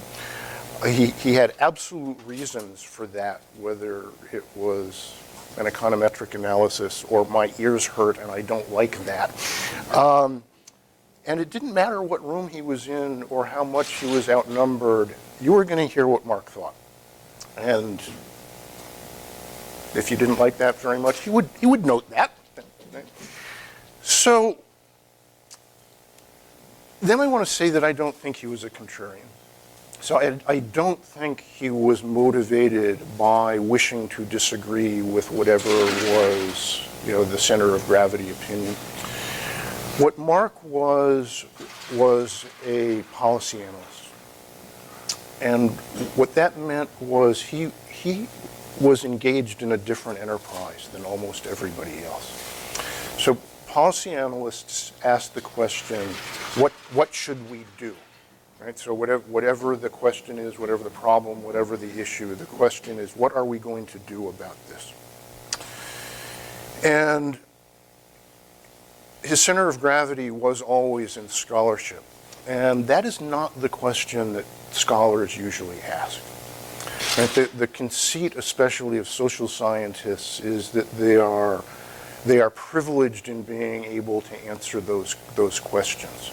And part of the problem with the field is that they all convince each other that that's right when it's not right.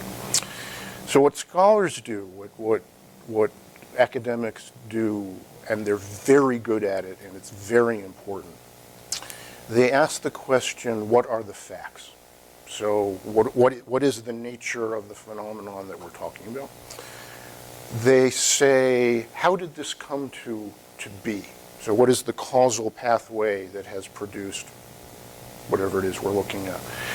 And they say, did this work? So having tried to do something about it, we have an evaluation, and the evaluation tells us whatever it tells us.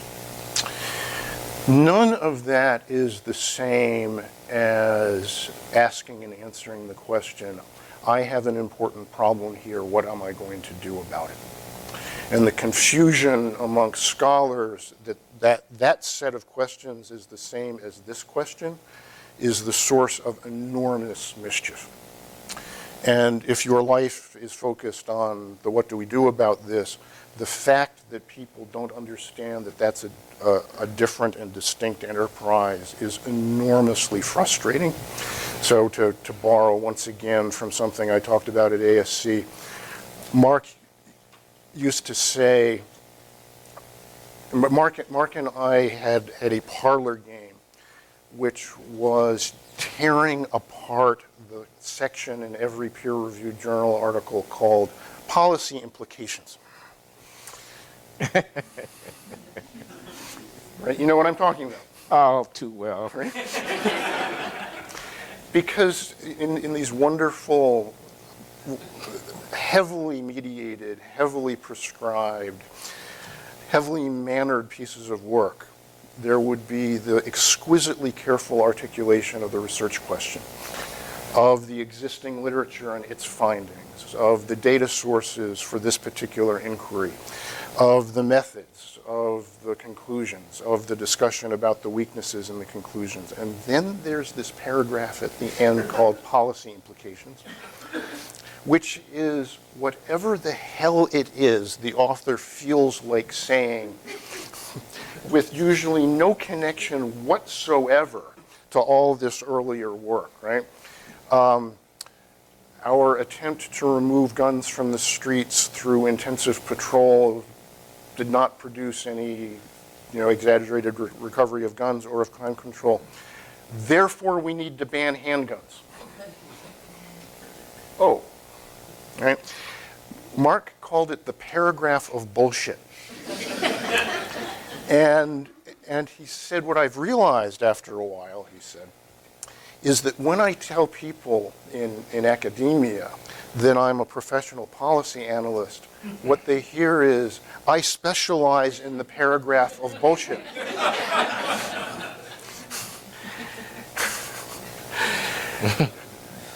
That enterprise of doing that right is an art form unto itself. And I mean that with great deliberation. There is no crank that one can turn, ever, that gets from facts to a new solution. It is always a creative and synthetic and iterative process. And it can be guided by various sorts of guidance, but there is no mechanism to make it happen. And in practice, one draws on a wide range of all different sorts of inputs, scholarship, field experience, the people you talk to, the conversation you had with the guy in the taxi on the way to the airport, sitting with somebody's grandmother. It's all input. And my very good friend Susan Ginsburg, who I know because Mark introduced us a long time ago, and we sat in a private conference of gun scholars looking at each other, listening to the paragraphs of bullshit, and then sat down afterward and got some important work done. Susan is one of the most gifted practitioners of this art that I will ever meet. And Susan, as far as I know, came up with the phrase policy artist. And there are policy artists out there. There are people who are as good at that synthetic, iterative process as other people are good at other things, and they're both extraordinarily important, but they're not the same. And Mark was a policy artist. And so my view is that he was not a contrarian. He was asking a different question almost always than the other questions that people were asking. And it often looked the same, but it really wasn't the same. And he came up with an endless number of exceptionally insightful and refined answers, very often to questions that nobody else had quite asked before, and then sometimes to one that people were spending a lot of time on, which made him look like a contrarian, but actually I think he was fundamentally on a different pathway. And maybe I'll stop at that.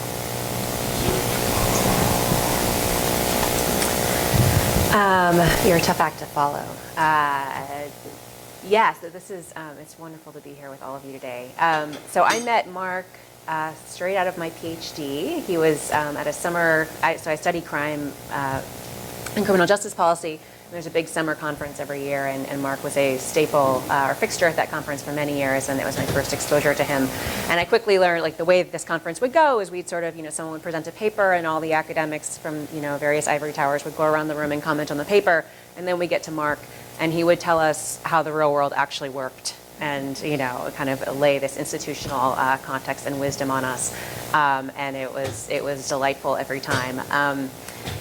And I always thought of him as sort of a kindred spirit in a space where we know relatively little about what works, actually like trying to organize what the actual facts are and what we do know, and trying to get straight, like, what evidence do we have, and what direction does this point us in?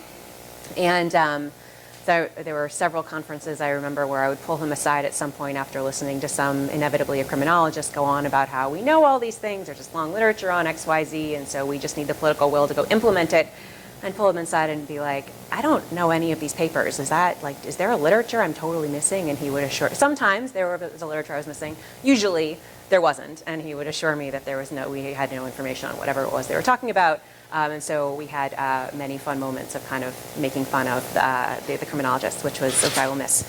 I've spent a good amount of time working in these various policy labs that have cropped up, where you have some group of ambitious and idealistic people working either directly alongside government. If you think of kind of the Chicago Crime Lab in Chicago, the lab I worked with is a lab in DC, in Washington, D.C., and you have all these people that are engaged in, nominally they're day-to-day trying to convince policymakers to go test something, implement something in a way that allows us to rigorously evaluate whether it works, merge lots of data sets together to kind of gather more information.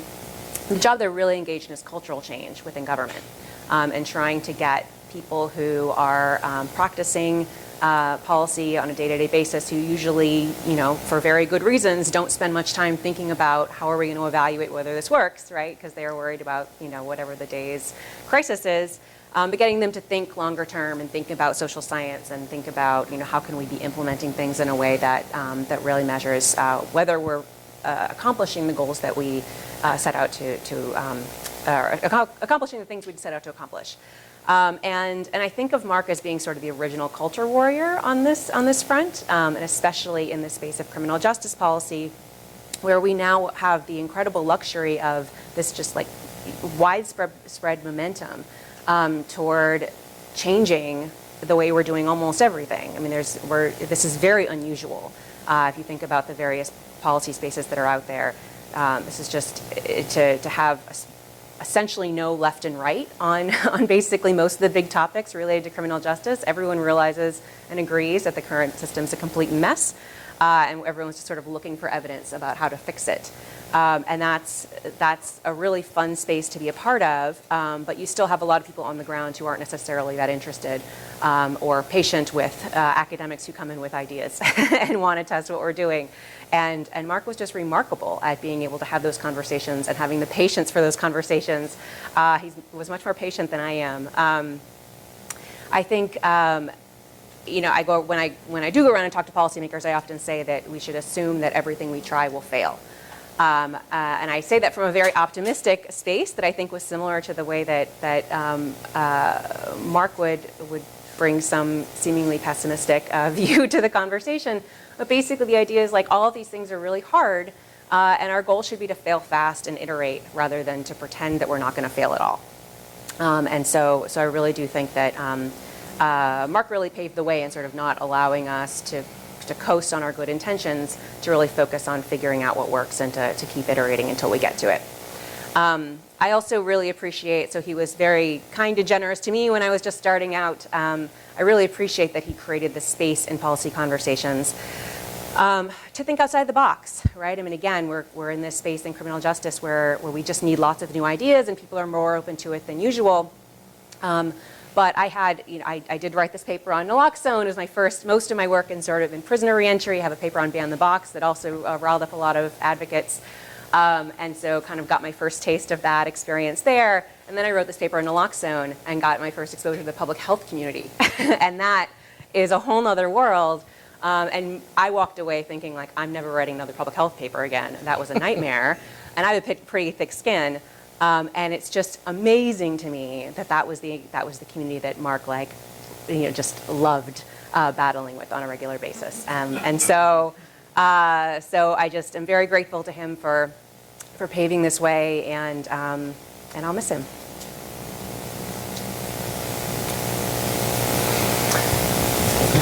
Mark Kleiman. He was my friend. I guess first and foremost, that's what I would want to say. Believe it or not, less than a year ago, I celebrated my 70th birthday, had a big party up in Providence, Rhode Island, and notwithstanding all of the health challenges that Mark was dealing with at that time, there he was, ebullient, supportive, ironic, brilliant. Mark and I had an ongoing argument. I was the economist and he was the mere policy analyst. I was standing on the shoulders of centuries of inquiry that had laid out a scientific basis for the elaborate research findings that my profession was producing. And he was a smart-ass guy with an envelope on which he could do a calculation on the back of it and tell me something about the world. Social science is a higher calling than policy analysis, I would say to Mark. He ultimately disabused me of that idea. He did so by degrees.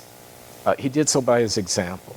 He did so with Project Hope. He did so with enforcement swamping, with When Brute Force Fails, which was a masterpiece. He did so by critiquing the limits of some of my own theorizing. Mark encouraged me in what was probably my best paper, essay on self-censorship, talking about breaking the barriers of conventionality. I had attempted to elaborate a sort of rational choice account of how it is that societies might come to limit the range of questions they were prepared to ask, arguments that they were willing to tolerate, and Mark definitely encouraged me in this. Mark was brilliant. He was in the low-rent district at the Kennedy School when I met him in the early 1980s. I came over from the economics department. By the low-rent district, I mean he was a mere lecturer. He did not have a PhD in economics or in history or in political science or in physics like the professors who held forth at the Kennedy School in the early 1980s all had. He was indeed a product of our own institution and therefore to be viewed with some skepticism, I suppose. Call it the anxiety of the middle rank when you're looking over your shoulder at the Faculty of Arts and Sciences and wondering if you're good enough. They never should have let him go. Tom Schelling, the late great Tom Schelling, my dear friend and Mark's mentor and protector, would not have allowed it, I'm sure, if he had been at Harvard at the time that decision was made. But Mark and I would have this argument, and I'd try to talk down to him, and he would disabuse me of my haughtiness by the sheer force of his mind, his brilliance, his erudition. I can remember discussing Douglas Hofstadter's book, Gödel, Escher, and Bach, which is about the paradoxes of self-reference in art and music and in mathematical logic. And do you know that Mark Kleiman actually understood the broad outline of Gödel's proof of his incompleteness theorem in mathematical logic? I was astounded by that. I remember discussing with him some of my favorite novels. Mario Vargas Llosa, so Stephen Tellis is here, and he's the one who turned me on to The Feast of the Goat, which is a reflection on the megalomaniacal cult of personality around General Trujillo in the Dominican Republic in the 1940s and 50s. Mark knew it like the back of his hand. He knew Vargas Llosa's The Dream of the Celt, which is about Sir Roger Casement, the great Irish nationalist British Knight of the Realm, humanitarian. Mark knew that work. He knew about the late essays of Leo Tolstoy reflecting on Christianity, Tolstoy's argument that any true Christian would necessarily be celibate, of which neither Mark nor I was convinced. Tolstoy's argument, the Sermon on the Mount is the heart of Christianity, which I took very seriously, and which Mark knew enough about Christian theology to argue and push back against me on that. Mark was a friend. I can remember a dinner party when I visited him at that beautiful house on Mulholland Drive at UCLA. Do you know that he was directing the Jacob Marshak Colloquium in that year? The Marshak Colloquium, this is the mathematical economist, an information theory guy, UC Berkeley, Jacob Marshak, in his memory, UCLA, the Marshak Colloquium had been established to encourage the presentation of research in the mathematical social sciences. And lowly and humble Mark Kleiman was directing that program, and he invited me out to talk. And I looked at the roster, and there were mathematical psychologists and computer scientists and so on, as well as economists and political scientists, formal rat choice political scientists on the agenda. I said, Mark, I didn't know your range was that wide. He was deeper and more interesting than just about anybody whom I've encountered in the academy. And he was, as has been testified here, connected to the real world. And he was a decent human being. He didn't hold grudges. I remember a dinner party when I visited that week out in UCLA. The guests were Suzanne Lohmann, a political scientist, a German economist, political economist. James Q. Wilson and Roberta Wilson, and Michael Dukakis and Kitty Dukakis. Okay? Okay? You're not going to span a wider ideological spectrum than that. And what was clear, after scintillating conversation and not bad food that Mark prepared himself, what was clear was that Jim and Roberta and Michael and Kitty loved Mark Kleiman. I felt privileged to have been at that dinner, and chastened when Mark very gently, in the interest of preserving our friendship, chastised me for the intellectual obituary of James Q. Wilson, which I published in the Boston Review. It was snarky. I was mad. I was mad at Jim because he was the father of mass incarceration, or at least would serve well enough in that place if you needed a target to throw your darts at. And I was in my phase of being just a pissed off black intellectual about the fact that so many black people had been pushed into prison, and James Q. Wilson was the intellectual godfather of that awful movement. And Mark's simple question to me by way of rebuttal of my snarky obit that Jim Wilson was not around to answer was, suppose you had predeceased him, what do you think he would have had to say about you?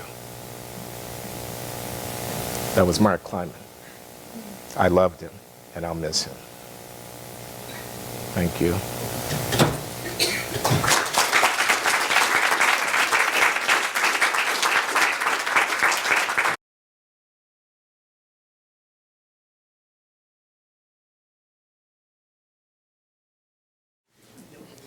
All right.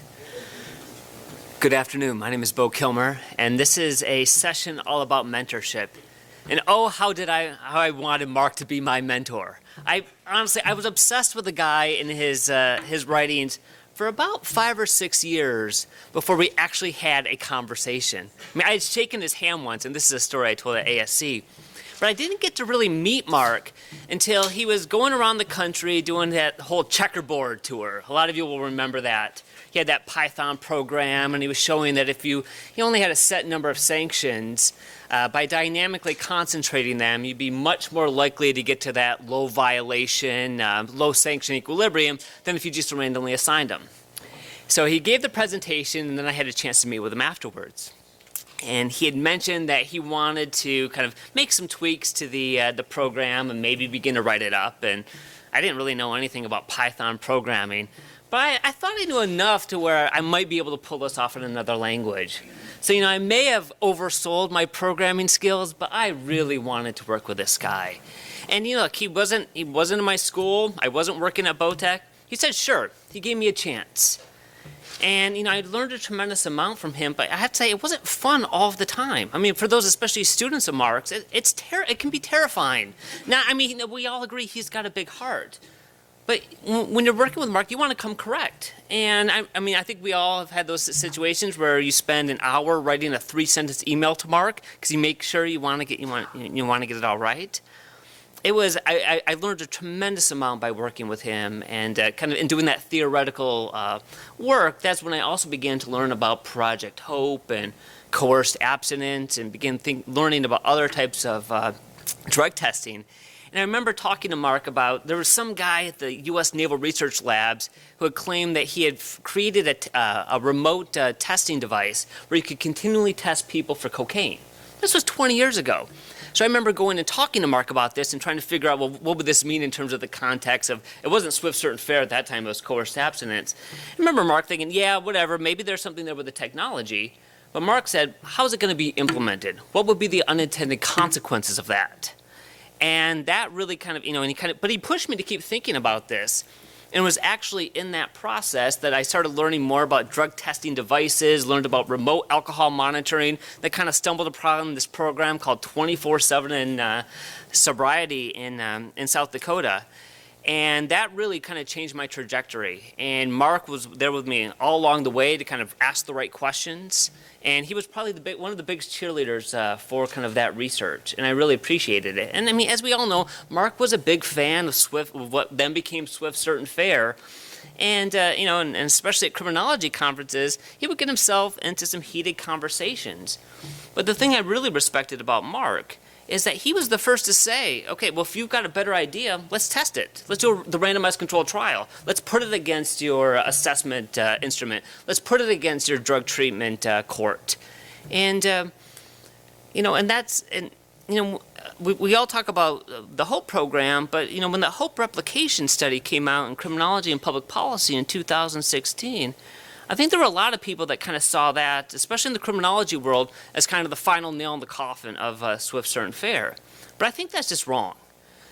I think we need to use that to begin to figure out, well, why does this approach work for some individuals and some behaviors in some places and not others? And look, there are a number of these programs being piloted across the country right now. You already heard about a few in one of the earlier panels. And I look forward to kind of seeing what that research, what it finds, what we learn. And I think we're going to owe a lot of that, of those insights, back to all of the legwork that Mark had been doing 20 years ago. And one thing I do want to say with respect to to that HOPE replication, I think Mark would want us to remember this, is that if you just read that replication study, you would think it was that they only looked at arrest or probation revocation or conviction.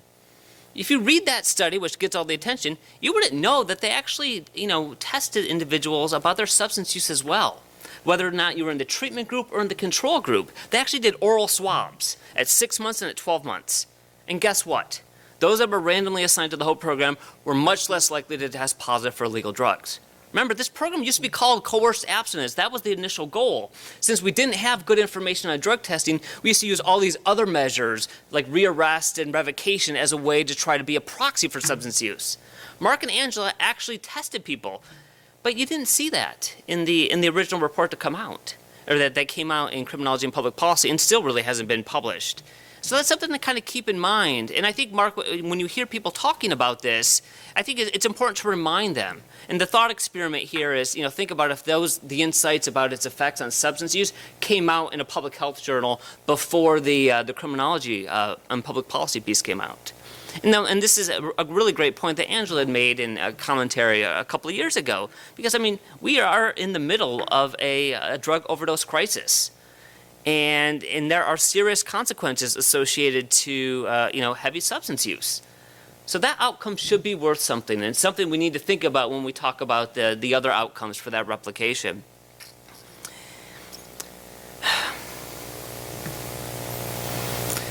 Now,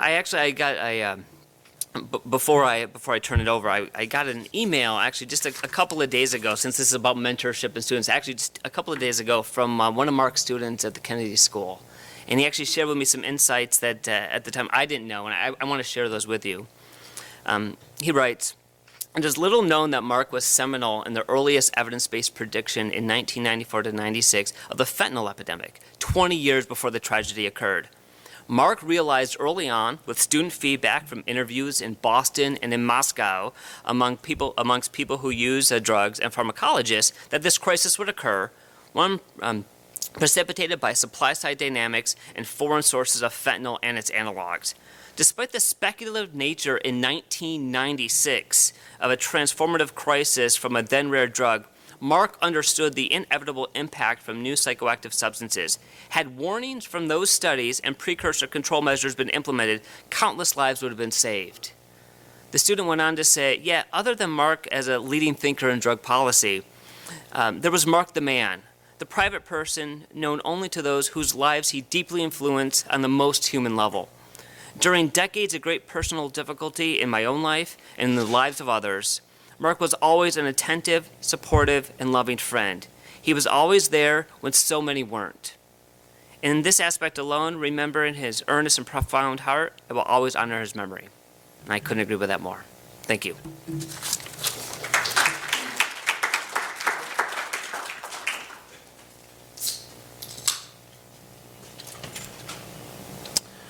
Thanks, Bo. Never hear me all right. Coming through, good.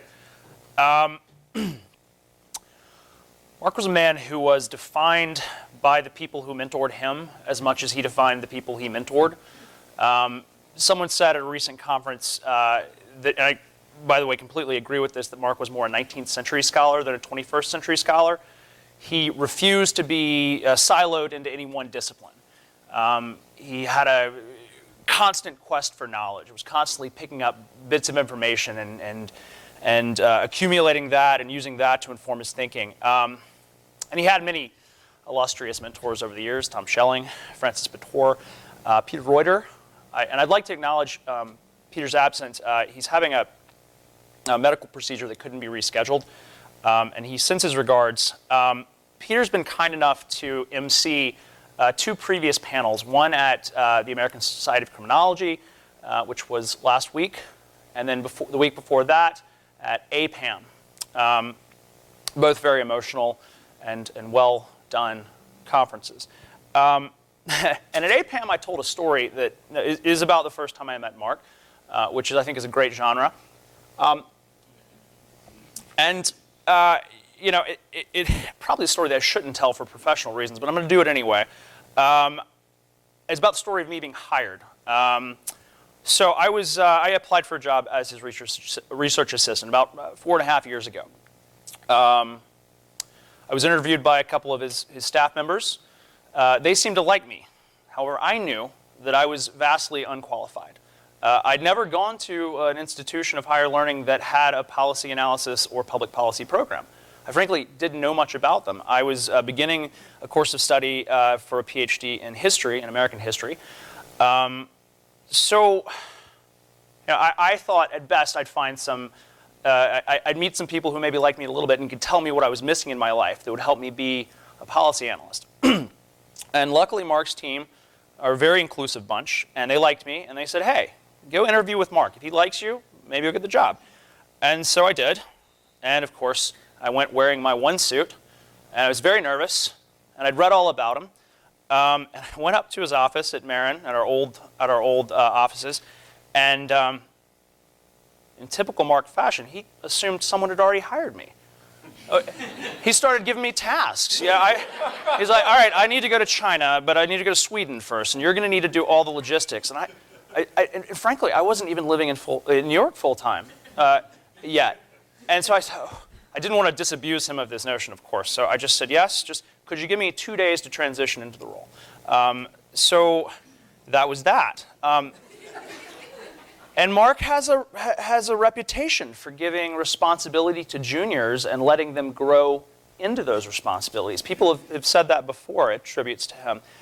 What's more, and other people have also said this, he has a reputation for giving credit to those juniors as well. Not just the responsibility, but also the credit. I think everyone on this panel has co-authored a paper or article or something with Mark, oftentimes in the lead, which is pretty special. Everyone on this panel, to some degree, at some point of their lives, was mentored by Mark. And the great thing about, I'll just use my example of writing. The great thing about being a part of his writing process is that you also become part of his thought process. And this is how he taught. He didn't teach by methodology or facts or rote memorization. He taught ways of thinking, ways of approaching problems in the real world, and becoming part of his thought process. Mark allowing you to become part of his thought process was a manifestation of love. And I didn't realize that until he died, frankly. And I'm sorry that I had to learn the lesson this way. I wish that I had appreciated what he was doing for me by allowing me into his mind and showing me how it worked. And I think what's special about this group of people is everybody has a story that's a little bit like that about Mark. And so I want to run this pen. I don't want to just go down the line necessarily. Feel free to interrupt each other if that's practical. I'll start with John. You knew Mark the longest, and you were also one of the last people to speak with him. So start out with you, and we'll try to make it work. Sure, thank you. Introduction and the chance to be here. Hey, 32 years ago, I was an engineering PhD student at MIT, being told that the tools I was being taught could solve any problem in the world. Public opinion polls in the late 1980s reported that the #1 problem in the opinion of the American public was drugs. At one point, it was literally more than 50% of Americans said drugs were the #1 problem. Not war, not economy, drugs. So I said, okay, let's see if this works. And my advisor, Arnie Burnett, said there's that liberal arts school up the creek a little bit, guy there named Mark I should go knock on the door of, and that I did, and encountered an office that was as overflowing with books as Mark was overflowing with ideas, and we've been collaborating ever since. I had planned on making a whole bunch of points, all of which have been taken, save one I'll try. But I was going to talk about what a great mentor he was in writing, but Angela got to that already. I was going to talk about the fact that Mark did design, not just analysis, to speak in the engineering terminology of it, that is to be committed to inventing new solutions, not just studying it, but we've already been over that. I had planned to tell my anecdote about how he would trust young people with great responsibility. My particular anecdote is not that long after I knocked on his door. He said, I need to know how many crack houses there are in Kansas City. Here is a plane ticket and 2 weeks in a hotel. Go find out. I had no training in fieldwork at all. He did trust young people, and he did give them credit. So the last thing on the list, I still have one, is that more than just about any other person I know, he was a role model for being willing to change his mind. And particularly in 2019, I think that is a trait that is precious and scarce. For many years, the signature idea for Mark, his baby, what he put his heart and soul in, was coerced abstinence, until people came and said, good idea, bad name, change it. who else renames their baby in response to feedback and amendments from others? And he did change the Swift, Certain, and Fair. I was part of a team that taught an exec ed program at the Kennedy School with Mark and Will Brownsberger in the lead. We had a week-long curriculum. We spent months preparing it. We thought it was great. 2 days in, Mark assessed it wasn't going as well as it should have. On the fly, threw out everything we had done. We started from scratch. It's a little bit like the anecdote of creating testimony in the 30 or 60 minutes before going live. He was able to pull off another curriculum working overnight and willing to do that rather than being wedded to his ideas. I have always loved that example, and it showed up in so many parts of his life and not just about intellectual ideas. Somebody else also made reference to this before, but one of the things that I personally treasure in my friendship with Mark is I could debate theology with him. I personally value that enormously, and he was able to do that better than basically anybody else I have encountered, even though he was not a believer in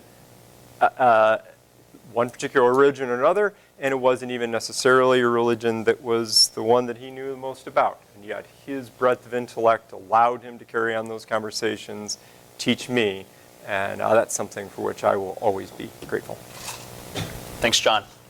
He was indeed always a spiritual seeker, and Rosanna, we talked about this last night at dinner. He was always attempting to, and sounds terribly West Coast, but optimize his soul or improve his soul. He had a bookshelf in his home full of theological books of every faith. I'll yield the floor to you. I know you mentioned some anecdotes that also kind of revolved around writing. Yeah. So I am reminded. So I also crossed like John, the disciplinary divide because of my interest in drug policy, and I was in an economics department where nobody was interested in drug policy. So I met Mark through that fashion, and I will say one of the first things he ever said to me, jabbing his finger at my slides, was, "This is garbage." And luckily I realized he was pointing at my literature review slide, which I agreed this was garbage. And so I ended up in his good graces, but I thought it was so, he had no filter. He didn't care that I was a woman, that I was like a third-year graduate school student. He was going to call it for what he saw it as. And I think that was just such a lovely part of him. Very frustrating at sometimes. I've also realized sitting here, I've been crying a bit. Typically, whenever a photo of him in his UCLA stage with the beard comes along, because that's where I knew him. Because I'm remembering speaking at seminars or conferences and him sitting usually in the front-ish row. And as I would talk, he'd kind of be smiling, and I'd be like, "Oh, there's my supportive mentor." And then I'd wrap up, "Any questions?" And he would raise his hand, and he would ask the most cutting, poignant question. And I am really going to miss that. So writing, talking about writing. So I do think Mark mentored me largely through the writing and rewriting process. A lot of what we did in writing my job market paper was he would print it out. He always wanted to print it out, and then we'd arrange a time to meet, and we'd sit down and go through line by line. One of the other funny things, right, is so I had a chair of my economics department and him basically deciding how this paper should be written. And it's like having the two worst journal referees, basically one telling you add this and the other saying take it out. Like, that's too technical, it makes no sense. This isn't technical enough, add it in. So it was like a constant battle between them. And he would always cede to my advice. He was like, "You are an economics student," he'll cede to the advisor. But at the end of the day, I think he was mostly right. I should also note what David mentioned. The policy implications paragraph was a huge, knockout fights about what that section should be like, to the extent that I think I took it out. It was like 6 pages at one point, then it was 2 lines at one point, and Mark was just like, "This is a ridiculous section. Like, this whole paper is about policy implications. Don't just throw it in at the end." So I think most of it got moved to the introduction. After graduate school, I think actually writing was a way he stayed in touch with me. He was constantly emailing or calling and saying, "Send me stuff. I want to read your stuff." which was kind of horrible because then you'd get it back and it was all torn to shreds. But I think it was his way of just continuing the connection, and I really appreciated that. When I was in graduate school and he moved to NYU, this was the anecdote, we had a call one day and he said, oh, I've mailed you something to help you with your writing. I was like, oh, great. I thought it was like a book, essays on style and grace, whatever that fantastic book is. And I think a week later, a package showed up, and I opened it, and it was one of those paddles with the ball and one of those ball and cup games. That was it. No note, nothing. And I regret to this day, I never asked him what it meant. I was like, I can figure this out. And I never did. I have hypotheses, others have other hypotheses. But I kept them, I still have them. I use them, not for writing purposes. For recreational use. And then the last writing story is we wrote a piece for JAMA Pediatrics. He was, I think, about to get his kidney transplant. It was like, I promised to write this, but like, he didn't even ask me to write it. He was just like, can you handle the methods stuff? And I was like, yeah, sure. Then there was a miscommunication, and we ended up we didn't write it. It was super late, and he was like, luckily, I have the best excuse to the journal editor that I literally just had a kidney transplant. And we ended up writing it, and I remember he was going to write his little section, and I wrote my little section, and I sent it back to him, expecting, a tirade of comments, and he was like, this is great, no comments, except this one sentence could be tweaked. I was like, I felt in that moment that I'd done it, I got it. I wrote simply and to the point, and I'm very glad that that's kind of the one of the last things I think he worked on, and I was very delighted to be a part of that. Yeah. I think Mark was a very figure it out kind of person. He was never going to prescribe a solution to a scholar, because I think he valued that. And Steve, we've been on writing, and you of course have written many things with Mark, but you really first came into contact with Mark and really got to know him well by doing. By serious practitioner engagement. And I wonder if you talk about that a little bit. Yeah, totally. That's such a good, smooth transition. But it doesn't go with my pre-written I like that you've thrown us. We're on the same page. It's true that all of us are here talking about the same things. And, So I think... I don't know. My relationship with Mark is very personal, certainly. I met Mark at UCLA. At the time, I had like no ambition. I was just like trying to take interesting classes, and I had a friend who took his drug policy class, and so I just wandered in. I didn't know like what classes went for what majors or whatever.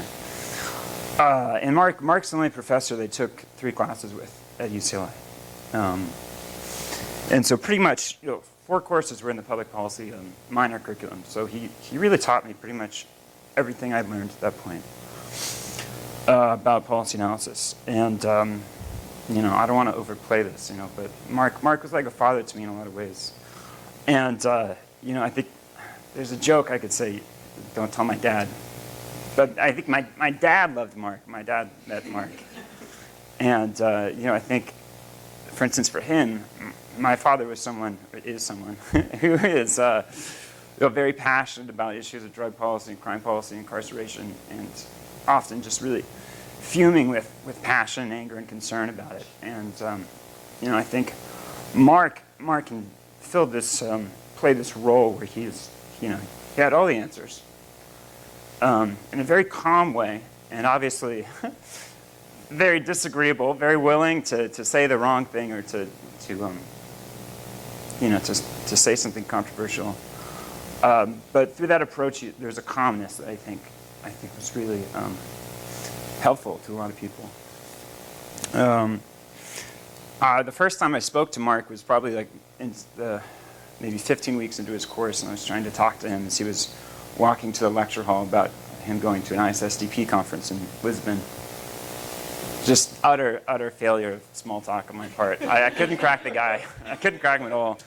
Eventually, I became his research assistant through a friend who was having some trouble helping him for when brute force fails. And my progression working with Mark, began at the most menial tasks. Not that there's anything wrong with Microsoft Excel, but I loved his blog. I read his blog all the time. I became the web admin for like 2 years for free. When he started to sort of relaunch Bowtech, around 2012, he needed someone to do his QuickBooks. He had just no idea what his company was. He didn't have the articles of incorporation, and he didn't really know me either. But he took me out to Thai, and he just gave me the job. And I had no prior experience, and I just kind of worked everything out myself. And he let me run the company. Not that there was a lot to run, but he gave me the bank account, all the money. Not that there was a ton of money, but like I paid myself. I submitted hours to myself. Mark had no idea what my salary was, how much I worked. So like that was a very interesting time. And he wasn't concerned about it either. And so this all kind of like progressed. In 2012, Washington State, they legalized cannabis, and the liquor board had no idea what to do, so they sought consultants. And in retrospect, I don't know how we could have lost this job, but at the time, it was pretty it was a high pressure situation. And Mark let me write the proposal. I'd never written a proposal before. We brought on consultants, and then he didn't like them, then we fired them, and then we won the job. And it was a big deal. Everyone was really talking about cannabis at the time.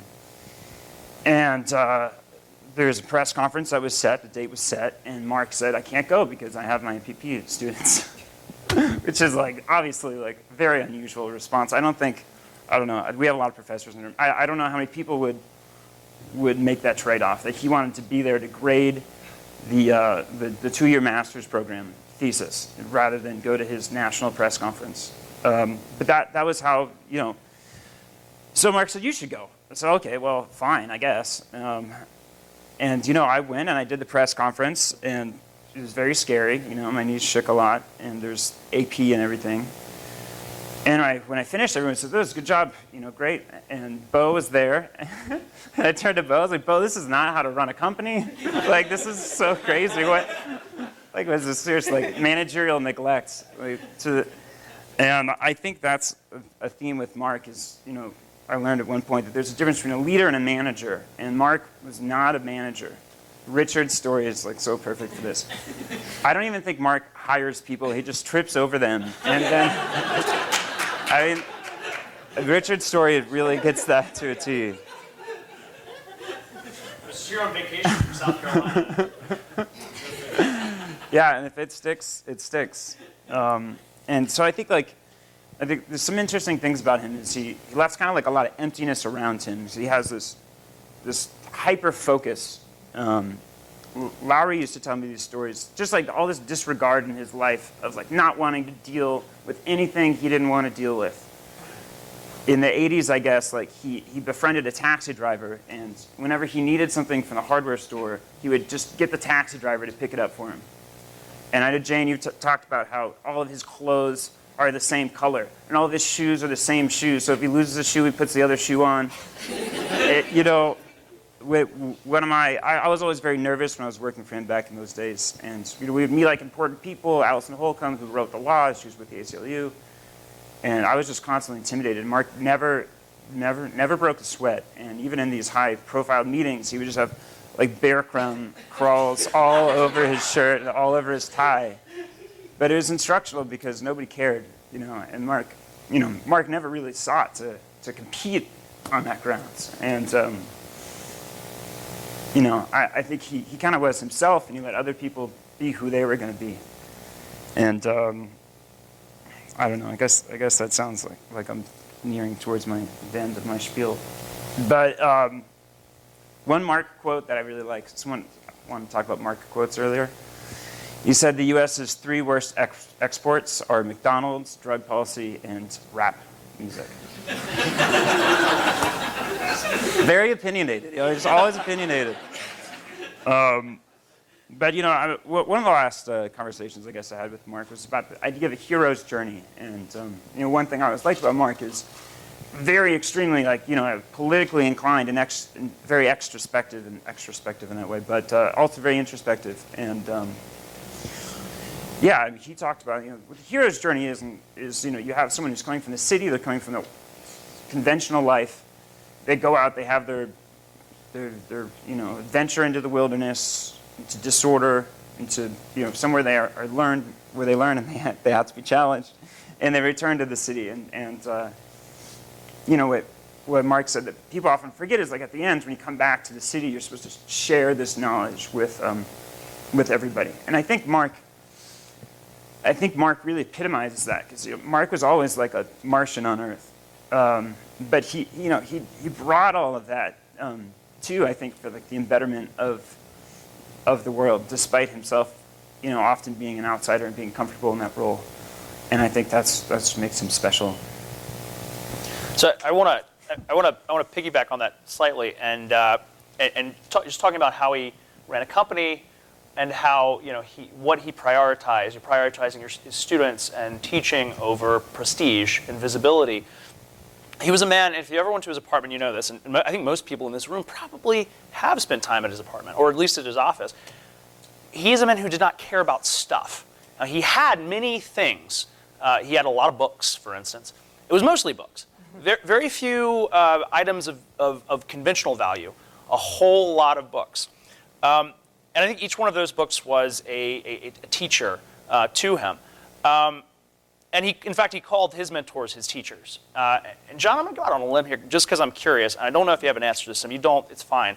But you have the rare pleasure, or at least opportunity, of mentoring someone who had been previously mentored by Mark. And that's Steve, when Steve came to do graduate work at Carnegie Mellon. And I wonder if you have any thoughts about what it's like to mentor someone who has been Mark Kleimanized. It's not easy. Oh, it's a great question. I hadn't thought about that before. Steve was just fantastic when he showed up. Perhaps I could read between the lines of Steve's opening comments and suggest there had been a treatment effect already by Mark before you arrived at Carnegie Mellon in a big way. No, it's always been a delight working with Steve, and easy to see Mark's fingerprints on Steve and through Steve. So. Yeah, I think like one of the.